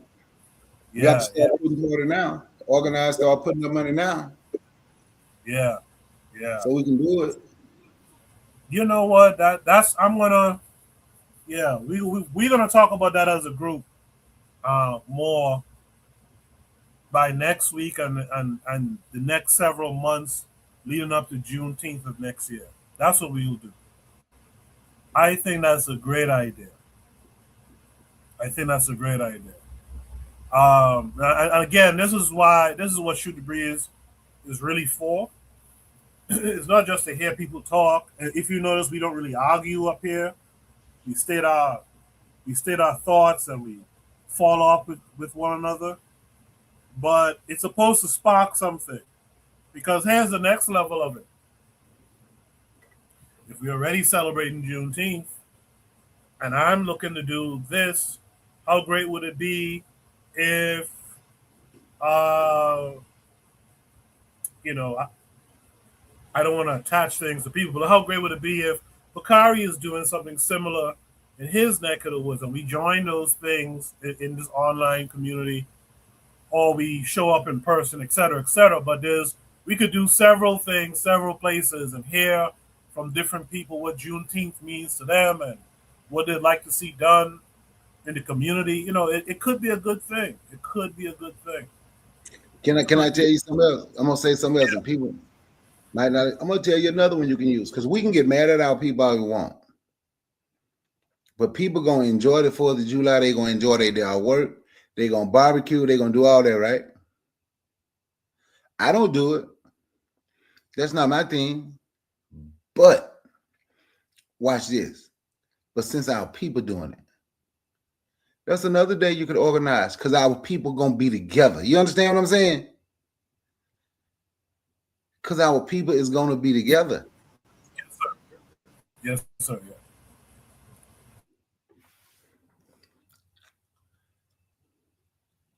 Yeah, food for thought. Food for thought going forward. I think that's a nice. I think that's a nice idea. Food for thought. I'm gonna keep that in my mind. Because it's Juneteenth. I know. I feel like in the states, yeah, in the states, you guys don't do Emancipation Day as big as in the Caribbean, but that Juneteenth is that's an idea. That's an idea for sure. Uh, I guess Black Steel didn't come back yet. So what we'll do? Let me stop sharing my screen for a second. But Bakari, what do you say to somebody who says, like Trigger brought up earlier, we are in a bad state of affairs worldwide. We shouldn't be doing all this partying and celebrate. I heard what you said already, and I spoke to that. But what would you say to that person who says, you know what? Let's get rid of all of this celebrating. Juneteenth should have been celebrated that first year and never again. What say you in general? I wouldn't say he's wrong about us not having time to party and do all that, but I'll go back to my original point. Our people gonna do it regardless of how we feel. So let's use that for an opportunity to reach our people. Let's use that for an opportunity to reach our youth, right? And let's use that for an opportunity to organize and gain traction with people who want to be part of what we named our little group, what we trying to do, our militia, what we doing, what we working on. Let's see if we want anybody to want to be part of the Black Wolf Brigade.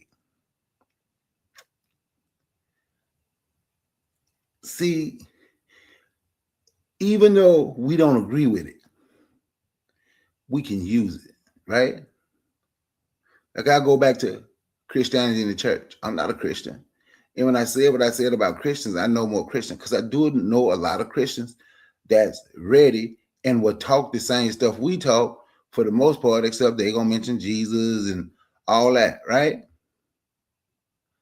But since I know they're at the gun range and I know they're training, ain't that a good idea to try? And that's a good time to try to reach them? Yeah, for sure. It's a great time.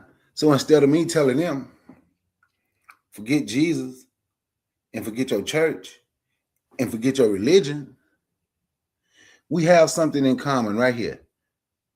They like to train. What they're training for. They might not be training 100% what I'm training for. They might not feel exactly how I feel, but they're feeling something. So that's why they're training.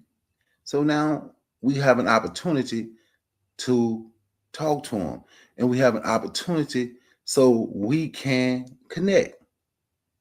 You know, we ain't got, sometimes we need to understand we don't have to agree with what our people is doing, right? For us to be able to use it to our benefit and at the same time teach our people, teach them something different, show them something different, and we'll never know what we'll have on our side. You see what I'm saying? Absolutely. Yeah, exactly. Yeah, a lot of I said the same thing I said at the same time. Exactly. Yeah, I feel you on that. But what you say, Trigger Happy said. I'm gonna say this. You say Trigger Happy said. Trigger Happy ain't wrong with what he said. I just see how we can use it though.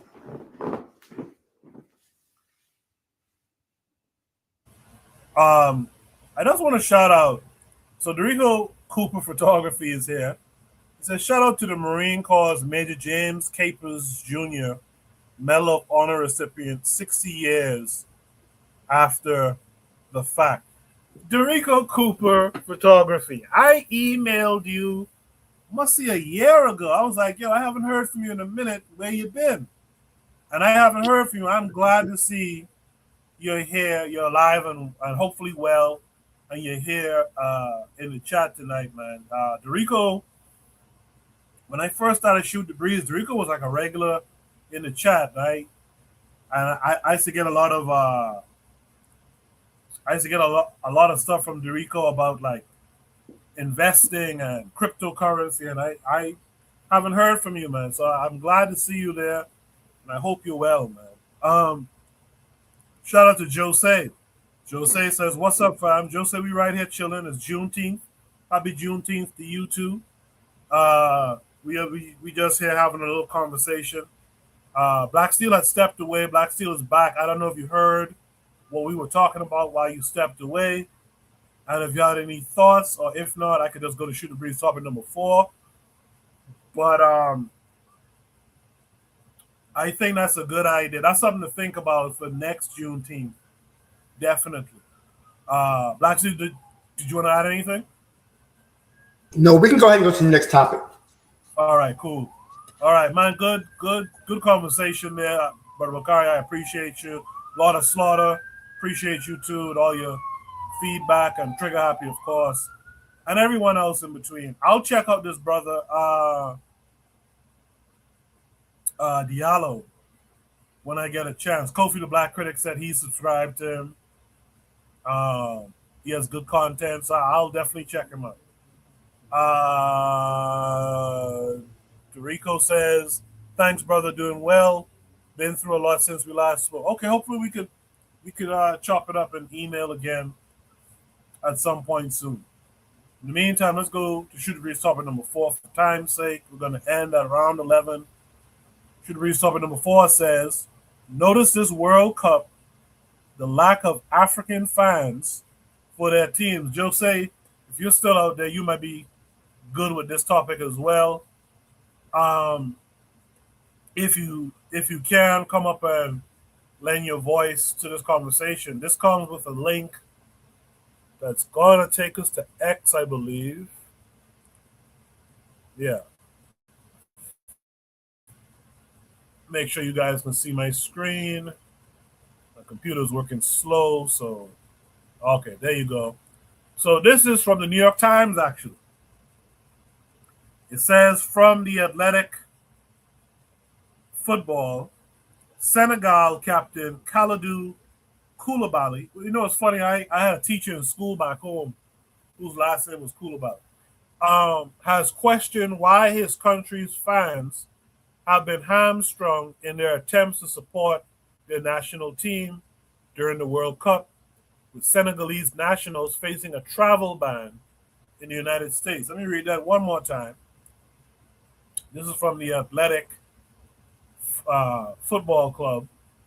It says, Senegal captain Kalidou Koulibaly has questioned why his country's fans have been hamstrung in their attempts to support their national team during the World Cup, with Senegalese nationals facing a travel ban in the United States. And this is the image along with the tweet. It says that I don't understand why people from Africa cannot have their people, says Kalidou Koulibaly. He says Senegal's captain questions the World Cup travel ban for the nation's fans. Let me see if there's more to this. There's a couple of tweets here. I know someone just came in. Okay, I got you in. Someone here named Shane says the problem lies with FIFA, on my opinion. They could have moved the games to a more friendlier country for it to be truly a World Cup for all nations, not just Europe and Americas. And he asks FIFA, he says, FIFA didn't have the spine to discourage the racism from Trump. Someone says, watch the DR Congo, the Portugal Congo game, and the stadium is a sea of red with little patches of blue here and there. That lack of support for African teams is so glaring. Last person, Steve from the Brooklyn Dispatch, says he has a fair concern. This World Cup in America has been a shambles and completely unequitable. Shame, shame, shame. Uh, with that said, let me put the original image up. Um, Let me just go right down the line with this. Black Steel, how do you feel about the lack of African fans for their teams in the World Cup? Donald Trump and his administration are white nationalists, so that's why they're doing this. And you know that was a very loud call for the games to be moved or to be boycotted, and you know the game that was not heeded. So yeah, this is a very very glaring obvious issue because you know why are we surprised? This is a white nationalist president, so of course he's going to be a white nationalist. We see he's done what he's done with the Iranian team. He kicked, you know, after their game, they were forced to leave the country. That black Somalian referee was forced to leave the country. He wouldn't let him attend. A lot of different teams are being searched. So yeah, it's not any surprise of what's going on. Like this is America's racist, and they're exhibiting their racism in your face. But they're making a lot of money off of it. So that's kind of where, you know, and you get black people playing the games and everything, but the whole situation could have been avoided. We knew what this was going to be. When they said ICE was going to be attending the games, we knew what it was. Like, what are we doing here? What's happening? So, yeah, that's basically all it is, man. It's just a matter of just poor people being forced to watch this racist ass soccer game, whereas the president of the United States is a racist, open racist. His administration is racist, and they're making everything difficult. So I'm not surprised that the Congo fans are having a difficult time attending games. My thing is, so it's not just the United States, but it's Mexico and Canada. Why wasn't the African referee, if the United States didn't want to admit him, why not just referee the games in Canada and Mexico? That same restriction doesn't appear to be on those two countries.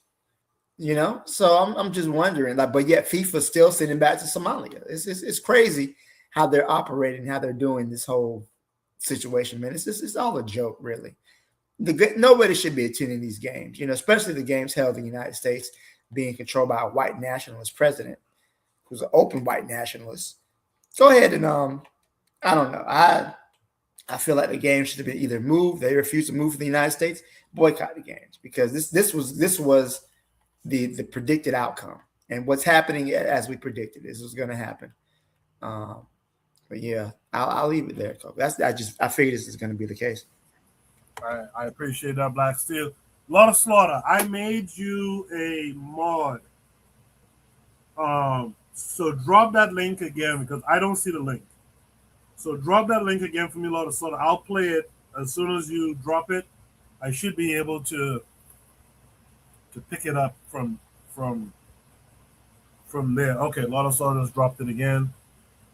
In the meantime, while I work on that link, Brother Bakari, what say you?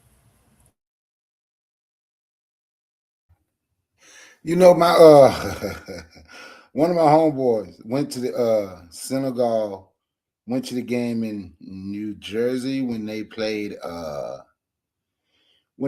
France, and he said that was one of the things that they were constantly talking about, and he don't blame him because he really likes Senegal, right? You know, he had the opportunity to go there like 3 times, so he went to support Senegal, and he was like, man.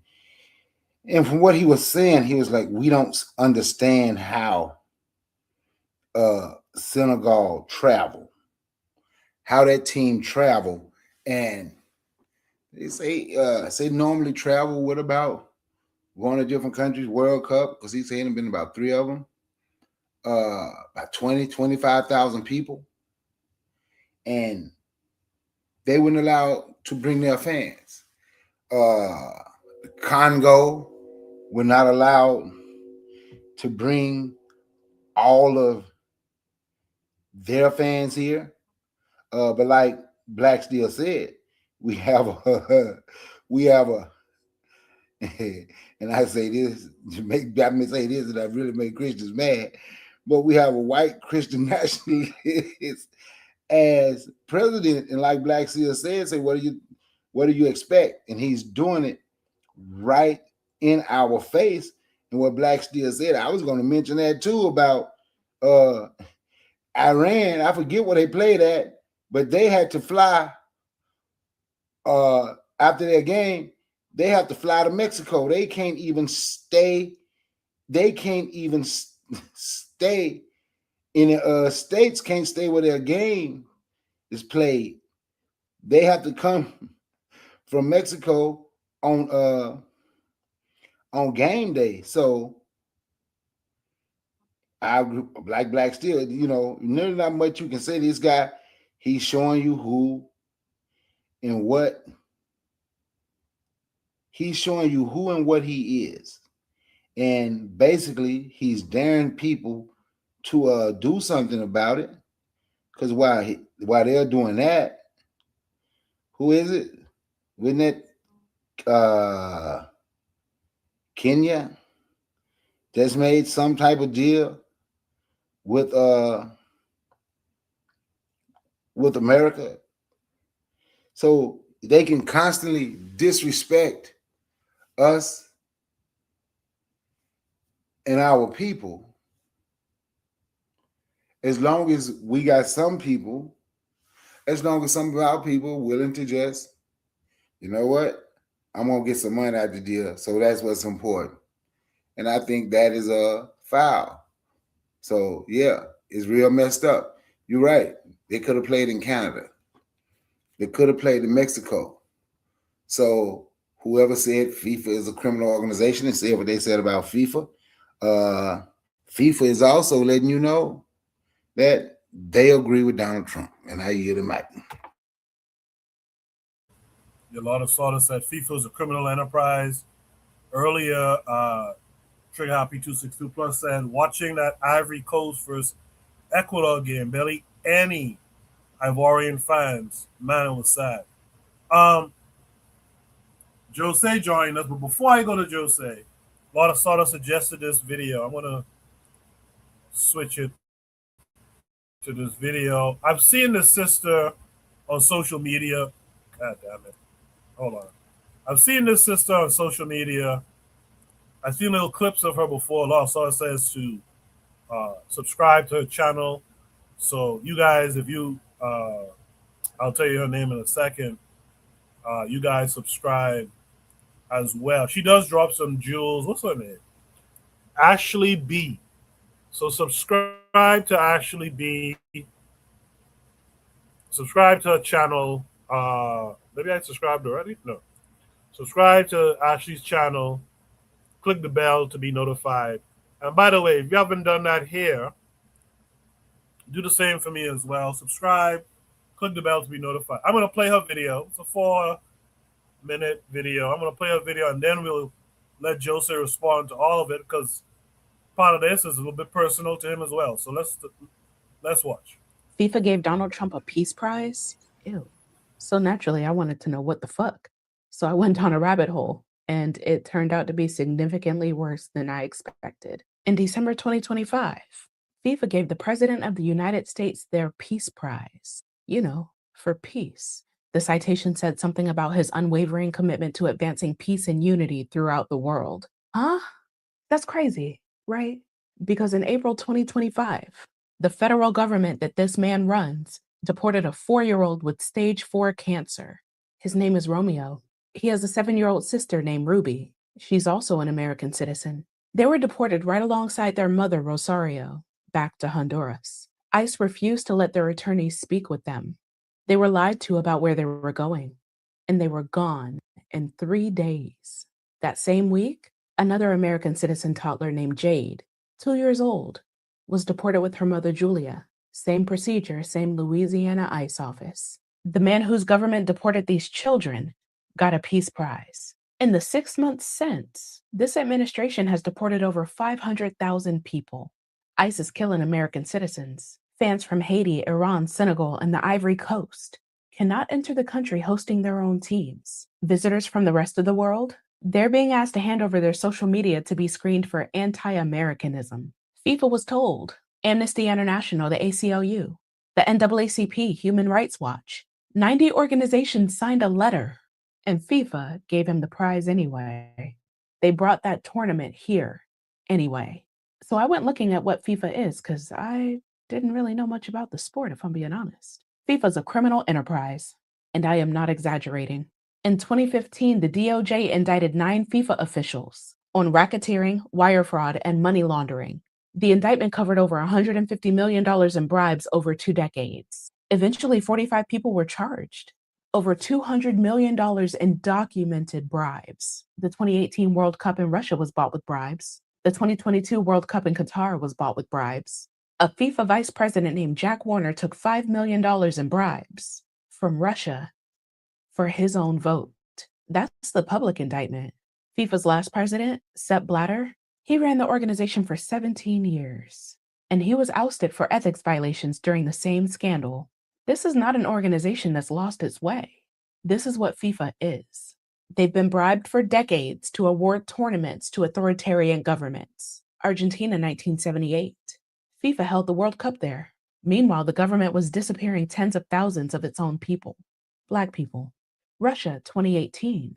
FIFA held the World Cup there while Russia was still at war with Ukraine. Russia had annexed Crimea in 2014. Russia had shot down a passenger plane over Ukraine in 2014, killing all 298 people on board.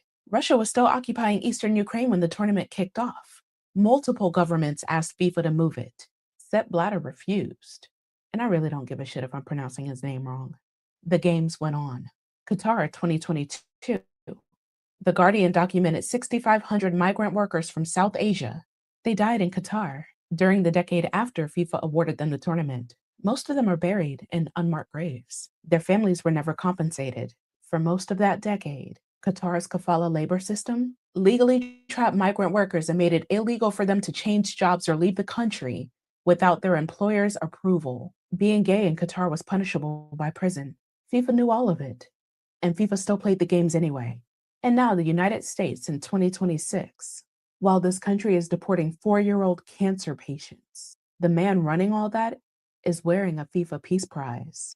Are y'all mad yet? Let me keep that fine sister up on the screen there.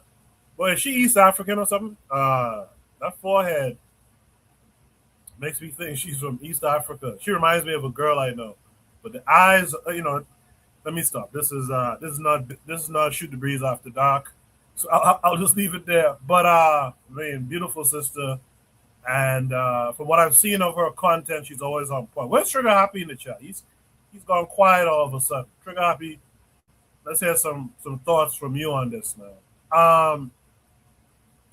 So that takes us to Jose. Jose, how are you this week? Hello, family. Yes, I came just on time, right? Yes, Now, it's not completely personal for me, but yeah, maybe I have maybe I have a handful of shots. It's the nonsense started long before the tournament started. Italy didn't make it, and Italy is one of the soccer giants, right? And they didn't make it, and their coach complained about too many African teams that made it. So it started long ago, long before the orange phenomenon showed what we all knew. So yeah, it's Europeans are constantly complaining about their teams being too black, and yeah, I mean, what can I say, man? That's the Italian coach complaining. It's a sore loser. He didn't make it, and shut up, take a seat in your couch at home in Italy and watch the games. But yeah, maybe the personal part is the mother of the phenomenon, Vozinho, the goalkeeper of Cape Verde Islands. His name is Vozinho, is a little voice, But yeah, to us Cape Verdeans, of course, it's it's a loud. He made a loud yell for us, in contrary to his name. But his mother didn't make it. His mother was not present because yeah, they didn't have the money for the visa. And that's speaking of money, it's funny that that African supporters are barred from being present, as if the supporters would stay illegally, or overstay their visa or whatever. But look at the prices of the tickets. I mean, anybody that could fly over to the United States, stay in hotels, buy the tickets, fly between different cities to be present for the games. Are those the type of Africans that would overstay their visas and stay in the United States illegally? It's these savage primates are underdeveloped. It's I the only so lately the only social media where I'm present is X, and to me it's so damn clear how underdeveloped and savage primates that we are dealing with. These ain't where's the logic? Are these supposed to be the most civilized and intelligent people? Absolutely not. So today I read a post. A Chinese man that lives in Cape Verde Islands for over 20 years, I believe 23 years. He sponsored the mother of the Cape Verdean goalkeeper. So now she is present. But it's another funny angle is, so Africans are undermining FBA. How? Where are they? I mean, I guess the fans that are present are immigrants, right? If the actual Congolese and the actual Senegalese are stopped are barred from being present, the fans that we see are most probably the diaspora, right? Immigrants. But where are they? It's a handful. And a handful of Africans are undermining the FBA. Wow. Wow. Wow. Yeah. And just like the other speakers in the panel, what can you say? Yeah. What can we say? I hope it makes an impact to the global south. I mean, how many impacts do we need to understand what we are dealing with? But yeah, I hope that again it makes an impact. I mean, uh, it's, I can't wait for the world to ditch, drop, cut off the so-called West, because they are showing who they are. And another thing about the lady in the video, it was not Russians that shot the plane down. It was Azov battalion in the eastern part, from the eastern part of Ukraine, that shot the airplane, because that's also kind of personal, because over 200 people in that airplane were Dutch. So there was a lot of drama in the Netherlands about that airplane, and they worked so hard to blame it to blame the Russians, but it was an Azov battalion squad with of course Soviet material. So yeah. Um, yeah, that's all I have to say. Wait, Thank you. hold on, Jose. Wait a minute. Tomorrow, Cape Verde plays Uruguay. I could guess who you have, but who do you think comes out of it tomorrow? Difficult to say. Difficult to say. I, I think they did a they I mean, Spain is also a soccer giant, and they played 0-0. It was kind of during the game. I was kind of disappointed. I was like, okay, what do we have to lose, right? We are a tiny country. It's the first time. What do we have to lose? Attack, attack, attack, because they were playing very defensive. But at the end of the day, 0-0 is 1 point. We got 1 point, and Uruguay is maybe not a giant. Maybe in the early days of the world championship, Uruguay and Paraguay and of course Brazil and Argentina, they won a couple of times. I believe till this day Paraguay is the country that won the most, but that was in the 40s and 50s. But yeah, logically, I hope they win. And to be honest, I think they can have Uruguay and Saudi Arabia. I think they can have them. I believe they can win both of the remaining games in this group. Yeah, yeah. I think maybe 1-0, 2-0, 2-1. Yeah, I think they can win both. All right, I'm gonna be looking for that tomorrow. Oh, by the way, six of them live in the Netherlands. I'm not surprised by that, actually. Okay, okay. I was gonna ask a question about something. I just forgot the question, but let's stay on topic, I guess. In the chat, um, Trigger Happy says FIFA has always shown they are a criminal organization. Just look at how they deal with the Palestine situation, the Palestinian team specifically. Uh, Trigger reminds us Cape Verde plays Uruguay tomorrow. Lotosora says, I think Pan Africanism has the government scared. He says FBA is mad because they aren't on TV. Trigger Happy says, honestly, many players play defensively for tactical reasons. It opens you up if you don't, unless you have the same offensive power. Cancel out. That's a fact too. With that said, does anyone have any on the panel have any last thoughts on this prompt?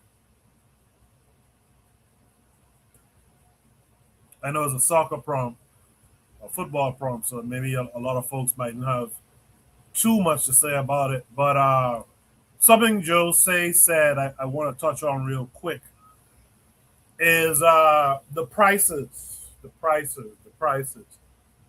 It's becoming clearer and clearer that the games that we love as kids, and for those of us who are fortunate to become professionals at, and then those of us who love our teams, etc., we're being priced out of these things. Soccer is a thing, man. Any little bit of space you had back home, you play a little soccer, a little small goal or something. But then you want to go and support say Haiti, for example, and you can't afford those prices to go, like Jose said, to fly in, book a hotel, buy a ticket. Like, you can't really afford it no more. And just to expand it out,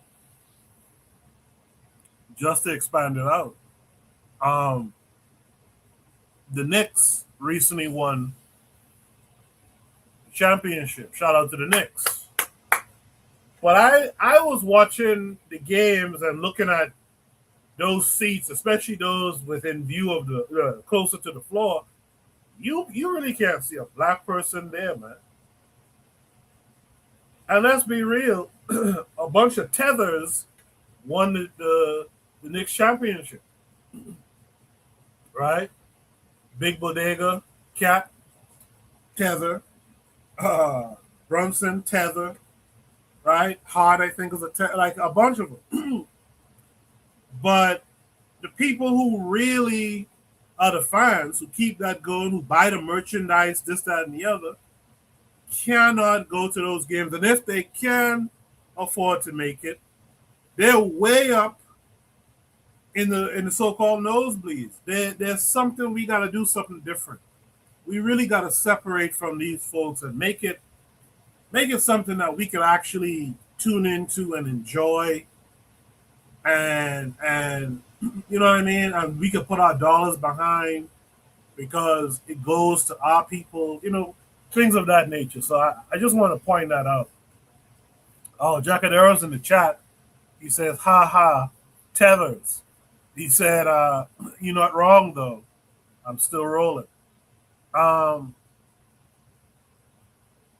Man, good conversation. Dorico said facts. Trey Hoppy said, LOL, tethers are what makes the American team for this World Cup good. Absolutely. White supremacists who want to win will always use black mercenaries to make black countries lose. I like that comment a lot. Hey, guys, in the chat, if you have been enjoying these conversations tonight, drop a fire emoji for me. Let the panelists know that you're still tuned in and you appreciate their contributions to this discussion tonight. And while I'm at it too, let me shout out Buana. We haven't had Buana in a little while. He's busy with some function, some work back home. So we look forward to his return. But shout out to Buana as well. Let's go right into it then. Let's go to Shoot the Breeze topic number 5. This will be the last topic of the night. I hope I set this up. Let me see. Let me just make sure I set it up before I move on. Maybe I didn't. While I'm setting this up, I just want to remind you guys of all the other active shows on KWAZ Radio. So make sure you guys check out Kofi the Black Critic. He had a good stream the other night. Yes, Dorico Trigapi is on point. So there's a lot of slaughter as well in the chat. But I was saying something. Yeah, make sure you check out all the other shows on KWAZ Radio. In particular, Kofi the Black Critic. He had a good live the other night with Brother Bakari and Black Steel, so shout out to them. And I think a lot of Slaughter joined them that night too, as a matter of fact. So good conversation. Shout out to them for that. Shout out to the Forecast Radio. Very consistent. Shout out to the Forecast. And Oni was doing some, I think they were lives. Oni put up some new content recently. Check out Oni, the Pro-Black Perspective as well. So I got a couple of fire emojis, a lot of slaughter, Jack Cadero, provide triggers for evolution, the matron, Trick Happy 262 plus. So thank you for that. Hopefully the panel enjoys seeing those fire emojis. Shooter Breeze topic number 5 says, I want a big Pan-African cookout like this. Let's go to what is being discussed here. Again, if you want to join us for the last prompt of the night, Sister Raw gives the fire emojis as well. If you want to join us for the last prompt of the night, that'll be great. Just click the link pinned to the top of the chat, and you will be added to the panel as well.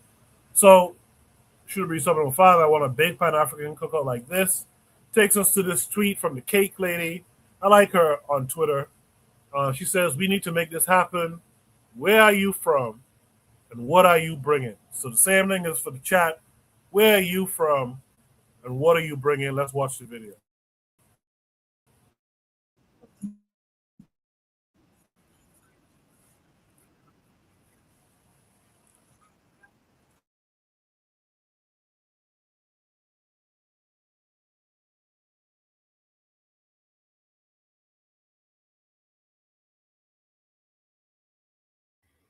I can't hear what she's saying. Oh, is that true for all of you? Yes. I can't hear anything either. All right, give me a second.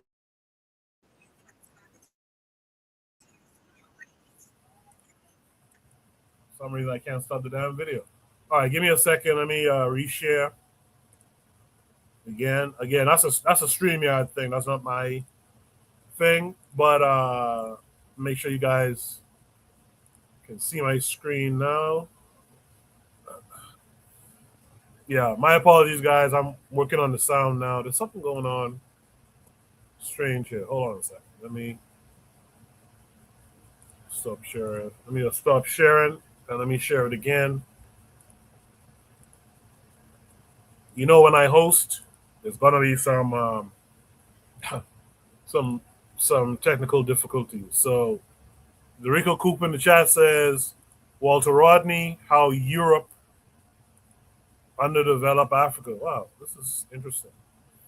Lawson says, I'm bringing potato salad and collards because everybody knows you can't just eat anybody's.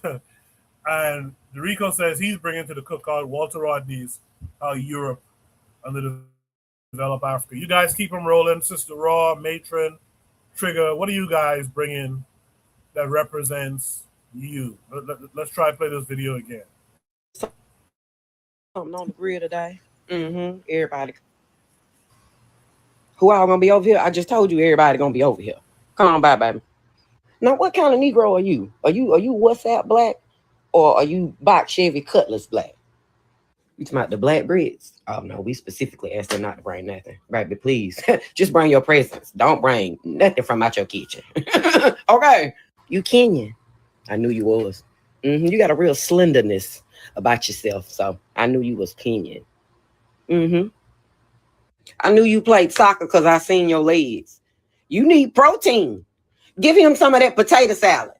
Plenty of food for everybody. Who made the macaroni and cheese? Oh, we did. The Black American department made it. Don't do that, nah. Them good people over there. You better hush before they come over here and dirty wine all across the back of your head. Y'all can go over there and start frying that fish. Go over there and do it by the South Carolinians, or either do it by the Louisiana people. The Dominicans are over there. You can't tell which ones? The ones in the white pants, the slim fit white pants. That's them right there. Right. You can't tell the difference, but that's them. Y'all appreciate you bringing it. You brought Jola. Thank you. I knew you Nigerian. Well, are you? Oh, okay. Well, I just had to ask to make sure. Well, I got plastic on the furniture just in case if you are and you don't want to tell me. So I got everything laid out. And so you take the fruit and then you dip it in the water. And the water so blue. Thank you so much. I appreciate you bringing that. Was that griot? Thank you. Thank you. Did you bring some banana pesa? That's all I'm saying. That's why I rock with you. For real. Cut out all that damn fighting out here. Because I don't want to hear it. Make y'all asses go to bed right now. Everybody going home. Cut it out. Oh, they about to cut a rug out there. They got them Ethiopian kids out there doing it. Shoulder shit that they be doing. And then them Chicago kids over there doing that foot stuff that they be doing. Everybody out there dancing in cursive. It's a party. It's a synthetical. I wear my hard wigs when we have like a cousin's party. I save my good wigs for when it's a Black American party. Community is much harsher with wig judgment than the rest. Y'all go in the bathroom, okay? Thank y'all for coming. I appreciate y'all being here.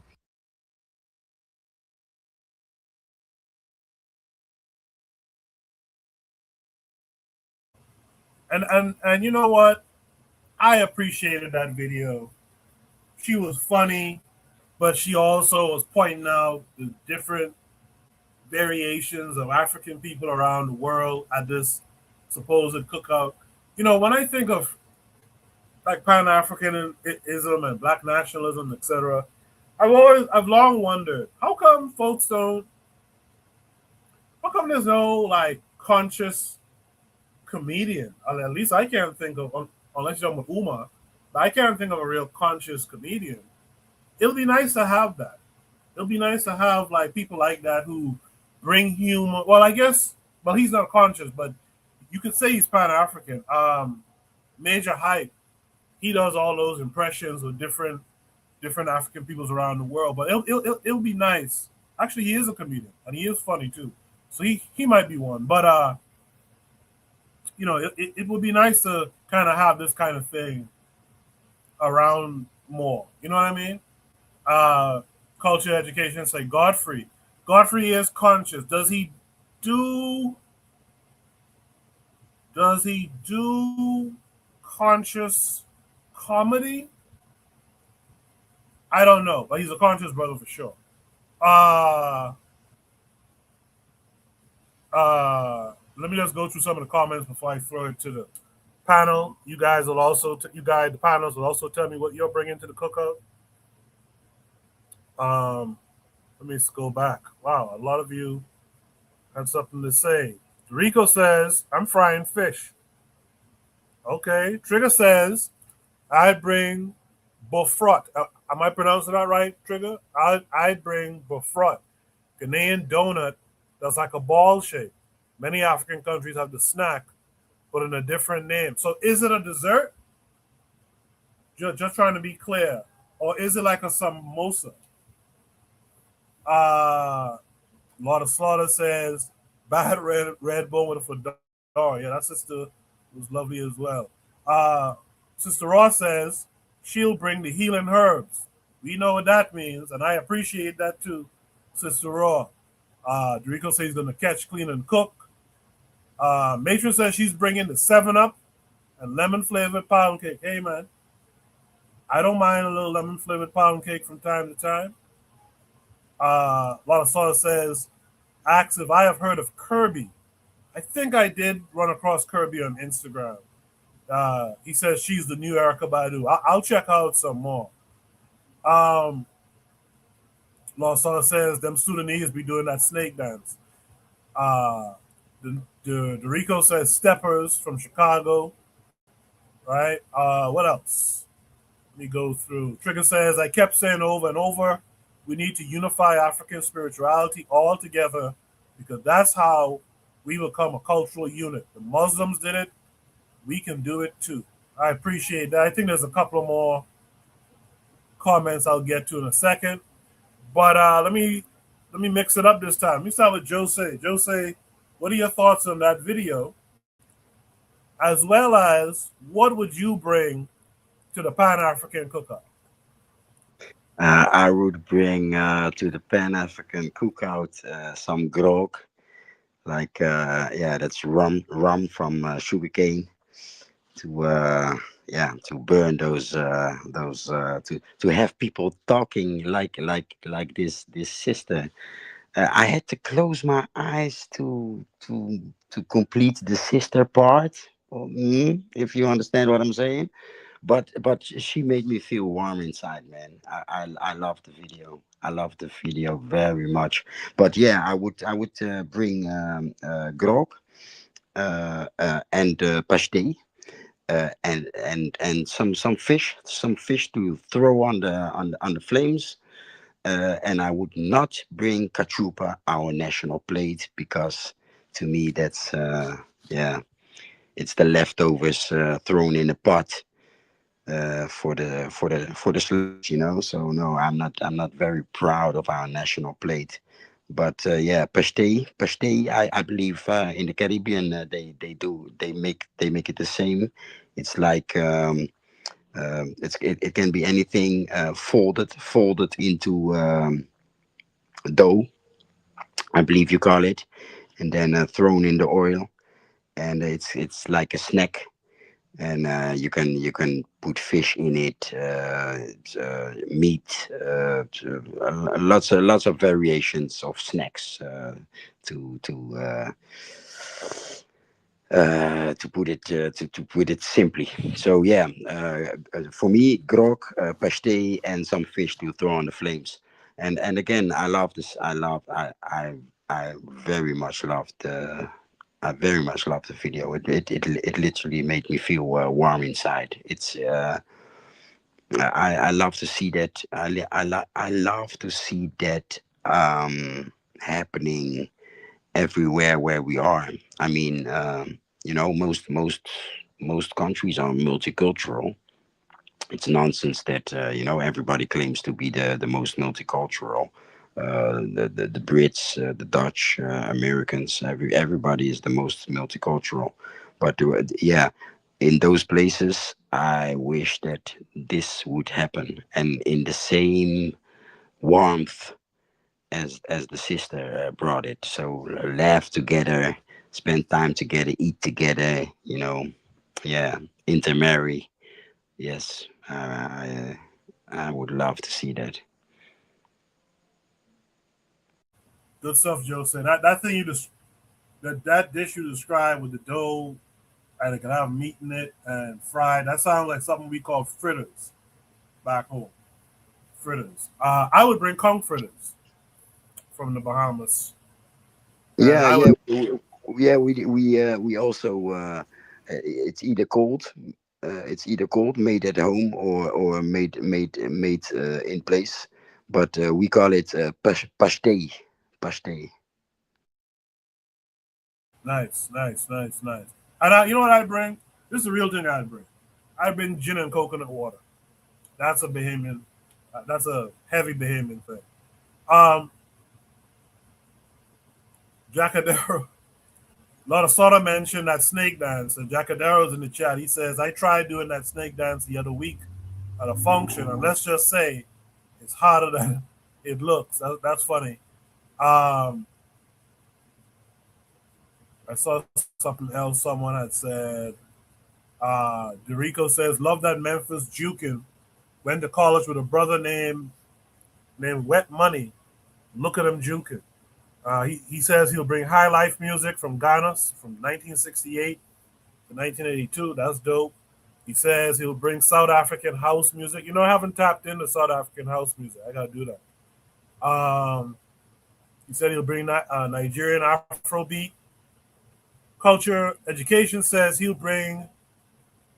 Boy, I'm gonna butcher this, but Chontaduro. Can you tell me? I don't have access right now. Can you tell me or tell us what Chontaduro, and if I'm pronouncing it anywhere near correct? There's a few other comments. I'll get to them after I hear from Brother Bakari. Brother Bakari, what say you about the video, and then what would you bring to the Pan African Cookout? Hey man, that video was funny. She made it great. She did a good job. I'm from the SIP, so I'm gonna bring a little. I'm gonna bring some bush meat and some buffalo fish. Some of y'all and most people ain't heard of buffalo fish. Lord of Slaughter might know what it is, cause he from down south. But I don't know about Black Steel being from Florida. He might. But that's what I bring. I'm gonna get me some go on Instagram and look at them coon boys. Bring y'all some coon cooked in the oven, smothered with sweet potatoes. Then drop in some of that buffalo fish for you. That's what I'm gonna bring. I'm curious about that buffalo fish. I've never heard about that before. Do you fry that? Do you fry it dry like how you fry like snapper and stuff, or how do you prepare it? We do it in meal. Yeah, you fry it, pat it in the meal. It's very good, man. You make you cut them. They have like you can make like ribs out of them. But the thing about it, it's a white meat fish and a dark meat fish at the same time. Well, Sister Raw might know about it because I know she say she be Mississippi, so she might know about the buffalo fish. But it's a white meat fish and a dark meat fish at the same time. You might on the same. You be eating it. Some of it white, some of it dark. You make you make buffalo ribs out of it. Man, that's amazing. I had never heard about that before. We'll see if Black Steel heard about it in a second. A lot of Salt says he'll bring a big bonfire at dusk so the elders can share old tales from Africa, the Caribbean, and here in America. I like it. He said he'll bring drumming lessons. I like that. You know, one thing a lot of stuff I noticed, like even in New York, when there's some kind of African celebration, there's usually someone showing kids or something how to hit the djembe or something like that. So, uh, he said he'll bring go-go music. That's cool too. Uh, Culture Education says he's bringing. Boy, it's out the mud. I'm gonna fuck this up, but he's bringing Curula, Curulao and Bulurenge music. I gotta look that up. Curulao, I'm probably butchering it, and Bulurenge music. You guys on the panel, let me know if you ever heard about it before. He said Chontaduro is called peach palm in Trinidad. It's a palm fruit. Okay, okay. Providing triggers for evolution says I would bring some African-centered mental health professionals to begin the conversation on cultural unity. That's dope. That's dope. You know, I got to keep these things in mind for Juneteenth next year. That's dope. So he's bringing Umar. Yeah, the provider is a she. She's gonna bring Umar. I'm sorry. Yeah. Rico says he's had it. I think he's talking about that buffalo fish. He says it's good. Sister Raw says she's not eating anything with blood in it ever. Yeah, we get that, Sister Raw. You bring the herbal supplements. We'll appreciate that just the same. With that said, man, Black Steel, you've heard everything everyone else had to say. What say you about the video? And what all would you bring to the cook-up? Well, good video, very, very uplifting. I'm bringing some red velvet cake, man. I love red velvet cake. So that's what I would bring. So everybody's talking about meat and whatnot. So I'm going to bring some dessert. So I'm going to bring a slice of one of my mom's red velvet cakes. I'm sure it'll be the best cake you've ever had in your life, and you can thank me later. Real quick, well, while I have some of you guys here, even Jose can respond for his version.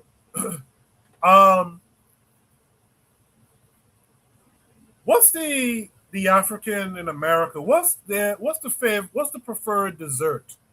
Is it cobbler, or is that just a regional thing down south, like across the whole area, the U.S.? What's the dessert everyone is big on?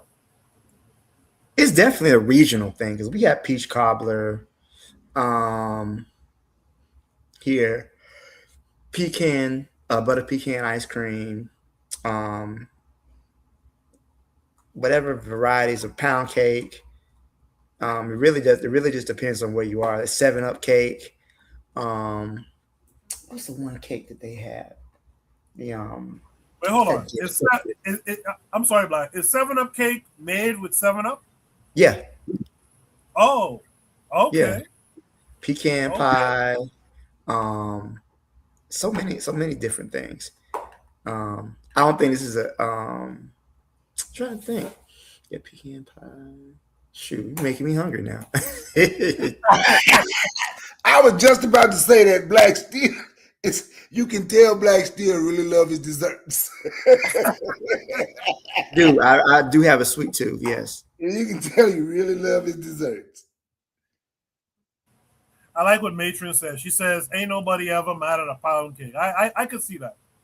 I could see that. I myself, I really do like a pound cake too. I can see that. You know, it's funny. Black Steel mentioned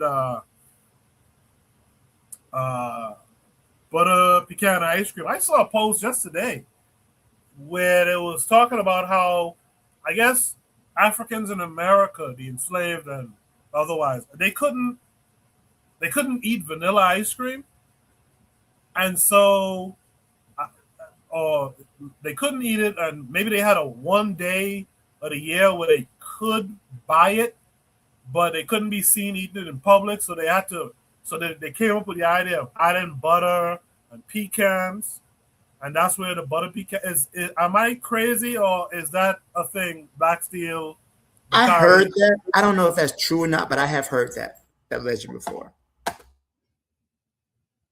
Bakari, have you ever heard that before? I never heard it, but I'm willing to bet you it's true. Yeah, I'm willing to bet you it's true.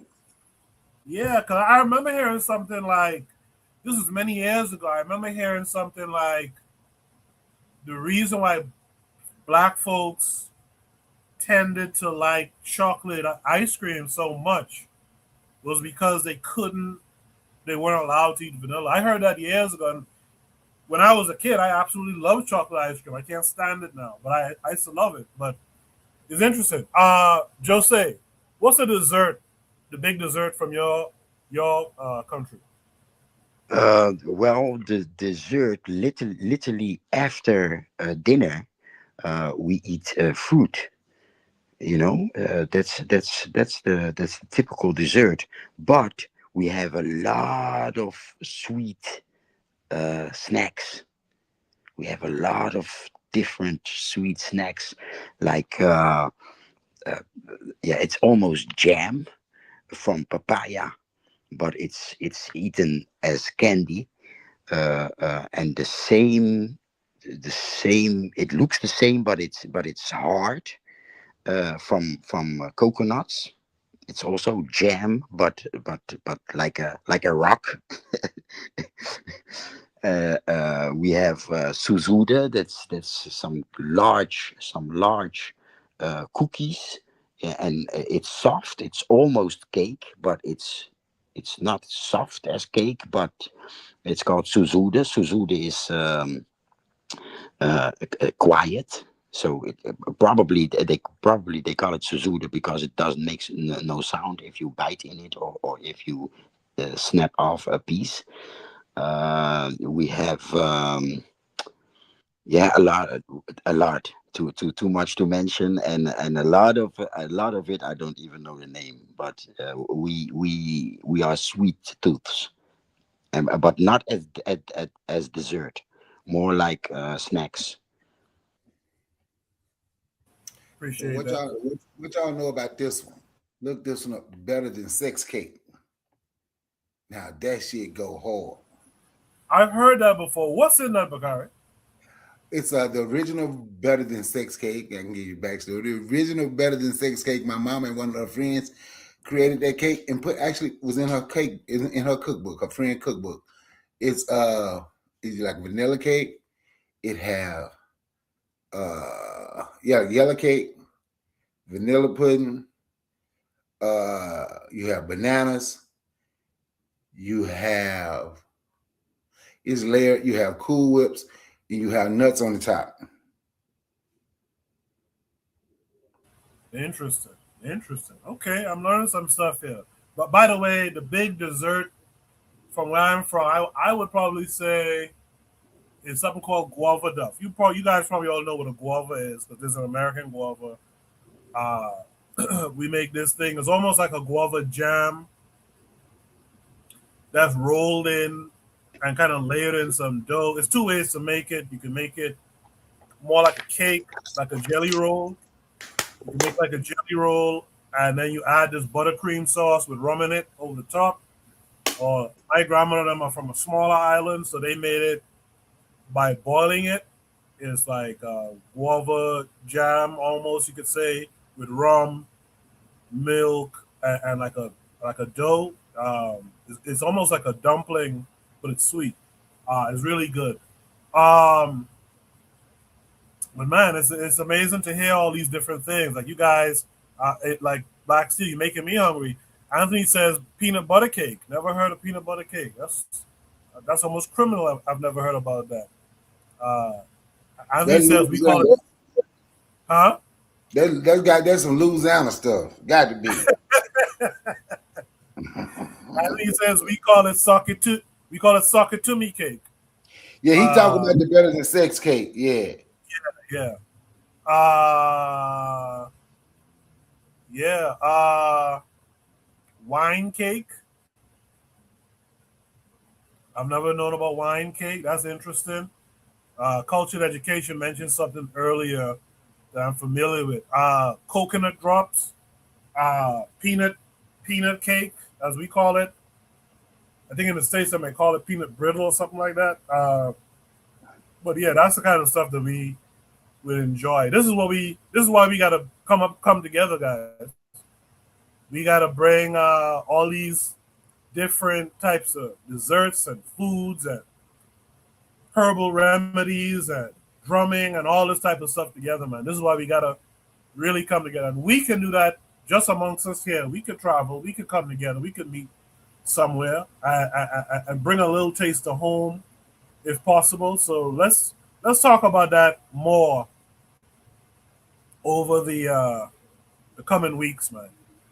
Uh, Before everyone leaves the panel and the chat, y'all do me a favor in the chat as well. Drop your shout out for the week. What are your shout outs for this week? I'm not going to go down the line. I'm going to start with Black Steel. Black Steel, what's your shout out this week? Shout out to Juneteenth. I don't care what Diallo say. Shout out to Juneteenth, man. Our ancestors experienced hell on earth and they survived it. So much respect to the ancestors who went through hell and made it through. So shout out to them and everybody who's celebrating. Appreciate that. Black Steel, you've been seeing the when I do when I cut up the shorts after these videos, the algorithm, because AI does a lot of that cutting up, the algorithm pulls up a lot of your stuff. I try to tag you in all of it. Do you I do see that. All right. Good. With that said, Brother Bakari, what would you like to shout out this week? Black Steel stole my thunder, but I'm gonna shout out Juneteenth. Everybody who celebrated Juneteenth, and I'm just going for sure. I'm gonna shout out your panel. Everybody that's on the panel and the chat. And you know what? I'm going to shout out Black people as a whole, man. Black people as a whole. Most definitely the Pan-Africans who are trying to make things better. That's my shout out this week. Appreciate you as always, Brother Bakari. Joseph, what would you like to shout out this week? Well, Juneteenth, and in the vibration of topic number 5, may we see some shots of Juneteenth celebrations where soccer supporters join in. So African soccer supporters join in to the Juneteenth celebration. I'm looking forward to shorts or even long videos of that. Yeah, shout out to Juneteenth. Absolutely, that's a good idea. My shout out this week. Well, you know what? Hold on. Let me just read the shout outs in the chat. A lot of Soda says, shout out Congo with their outfits. They come in too clean, man. Again, this ain't Shoot the Breeze After Dark, but did y'all see the Haitian lady at the World Cup? The Congolese lady? There were some twins. Where were they from again? Was it Congo? I can't remember where the twins were from, but shout them out. Dorico says Juneteenth is his shout out. Jacadero says shout out to Iran, about to get paid $300 billion. Whoa. Oh, and shout out to the African Caribbean World Cup teams. Absolutely appreciate that, Jacadero. Culture Education says shout out to Ghana for their win. Provide Trigger says let's all meet in Brooklyn. Provide Triggers, are you in Brooklyn? It sounds like you're in Brooklyn. You should link up. Same thing with Kofi as well. Anthony says big up to Ghana. Trigapi says shout out to all the Black teams in the World Cup who put in an effort to showcase our talent on the global stage. Ghana had that win even when I was criticizing. LOL. He says we go against England next. Provide Trigger says, invite Diallo to the panel next time. You know what? I'll do that. I'll do that. Who else gave a shout out? A lot of songs said, shout out to the Zulus going against their own for the xenophobia. So shout out to them as well. My shout out, I have 3. My shout out, first of all, is Juneteenth. I know we can be a little over the top with some celebrating stuff, but there's times where we do need to remember and to educate. I would just say we can direct Juneteenth to be a little bit more informational, if you will. My second shout out to all the fathers, all the African men who are fathers. We, of course, don't need a day to celebrate us, but it is nice that we can be remembered, even though we're gonna do all the damn work tomorrow to celebrate our day. But shout out to all the African men who are stand-up men and taking care of their families and the children and teaching them something. And my last shout out is to all of those tethers that won the Nexa championship for the first time in over 50 years. The Knicks last won 3 years before I was born. And they won it right around my birthday. I just celebrated my 50th birthday the other day. They won it right around that time. So shout out to the tethers who brought it home for the Knicks. We will be back next week. Make sure to come through, tune in, vibe with us. Let us know what you like to discuss via the Discord. So if you're not on the Discord, join the Discord today. Navigate to the Shoot the Breeze topics and post your topic. Post a topic as well as a video or a tweet or an image that supports the topic that you want us to discuss. Next week, I imagine it'll be Jacadero hosting. If not, it'll be me, of course. You guys be good in the meantime. Let's keep this idea of Juneteenth for next year's celebration. Let's keep this. Let's try to build on this idea. In the meantime, you guys be good. Peace.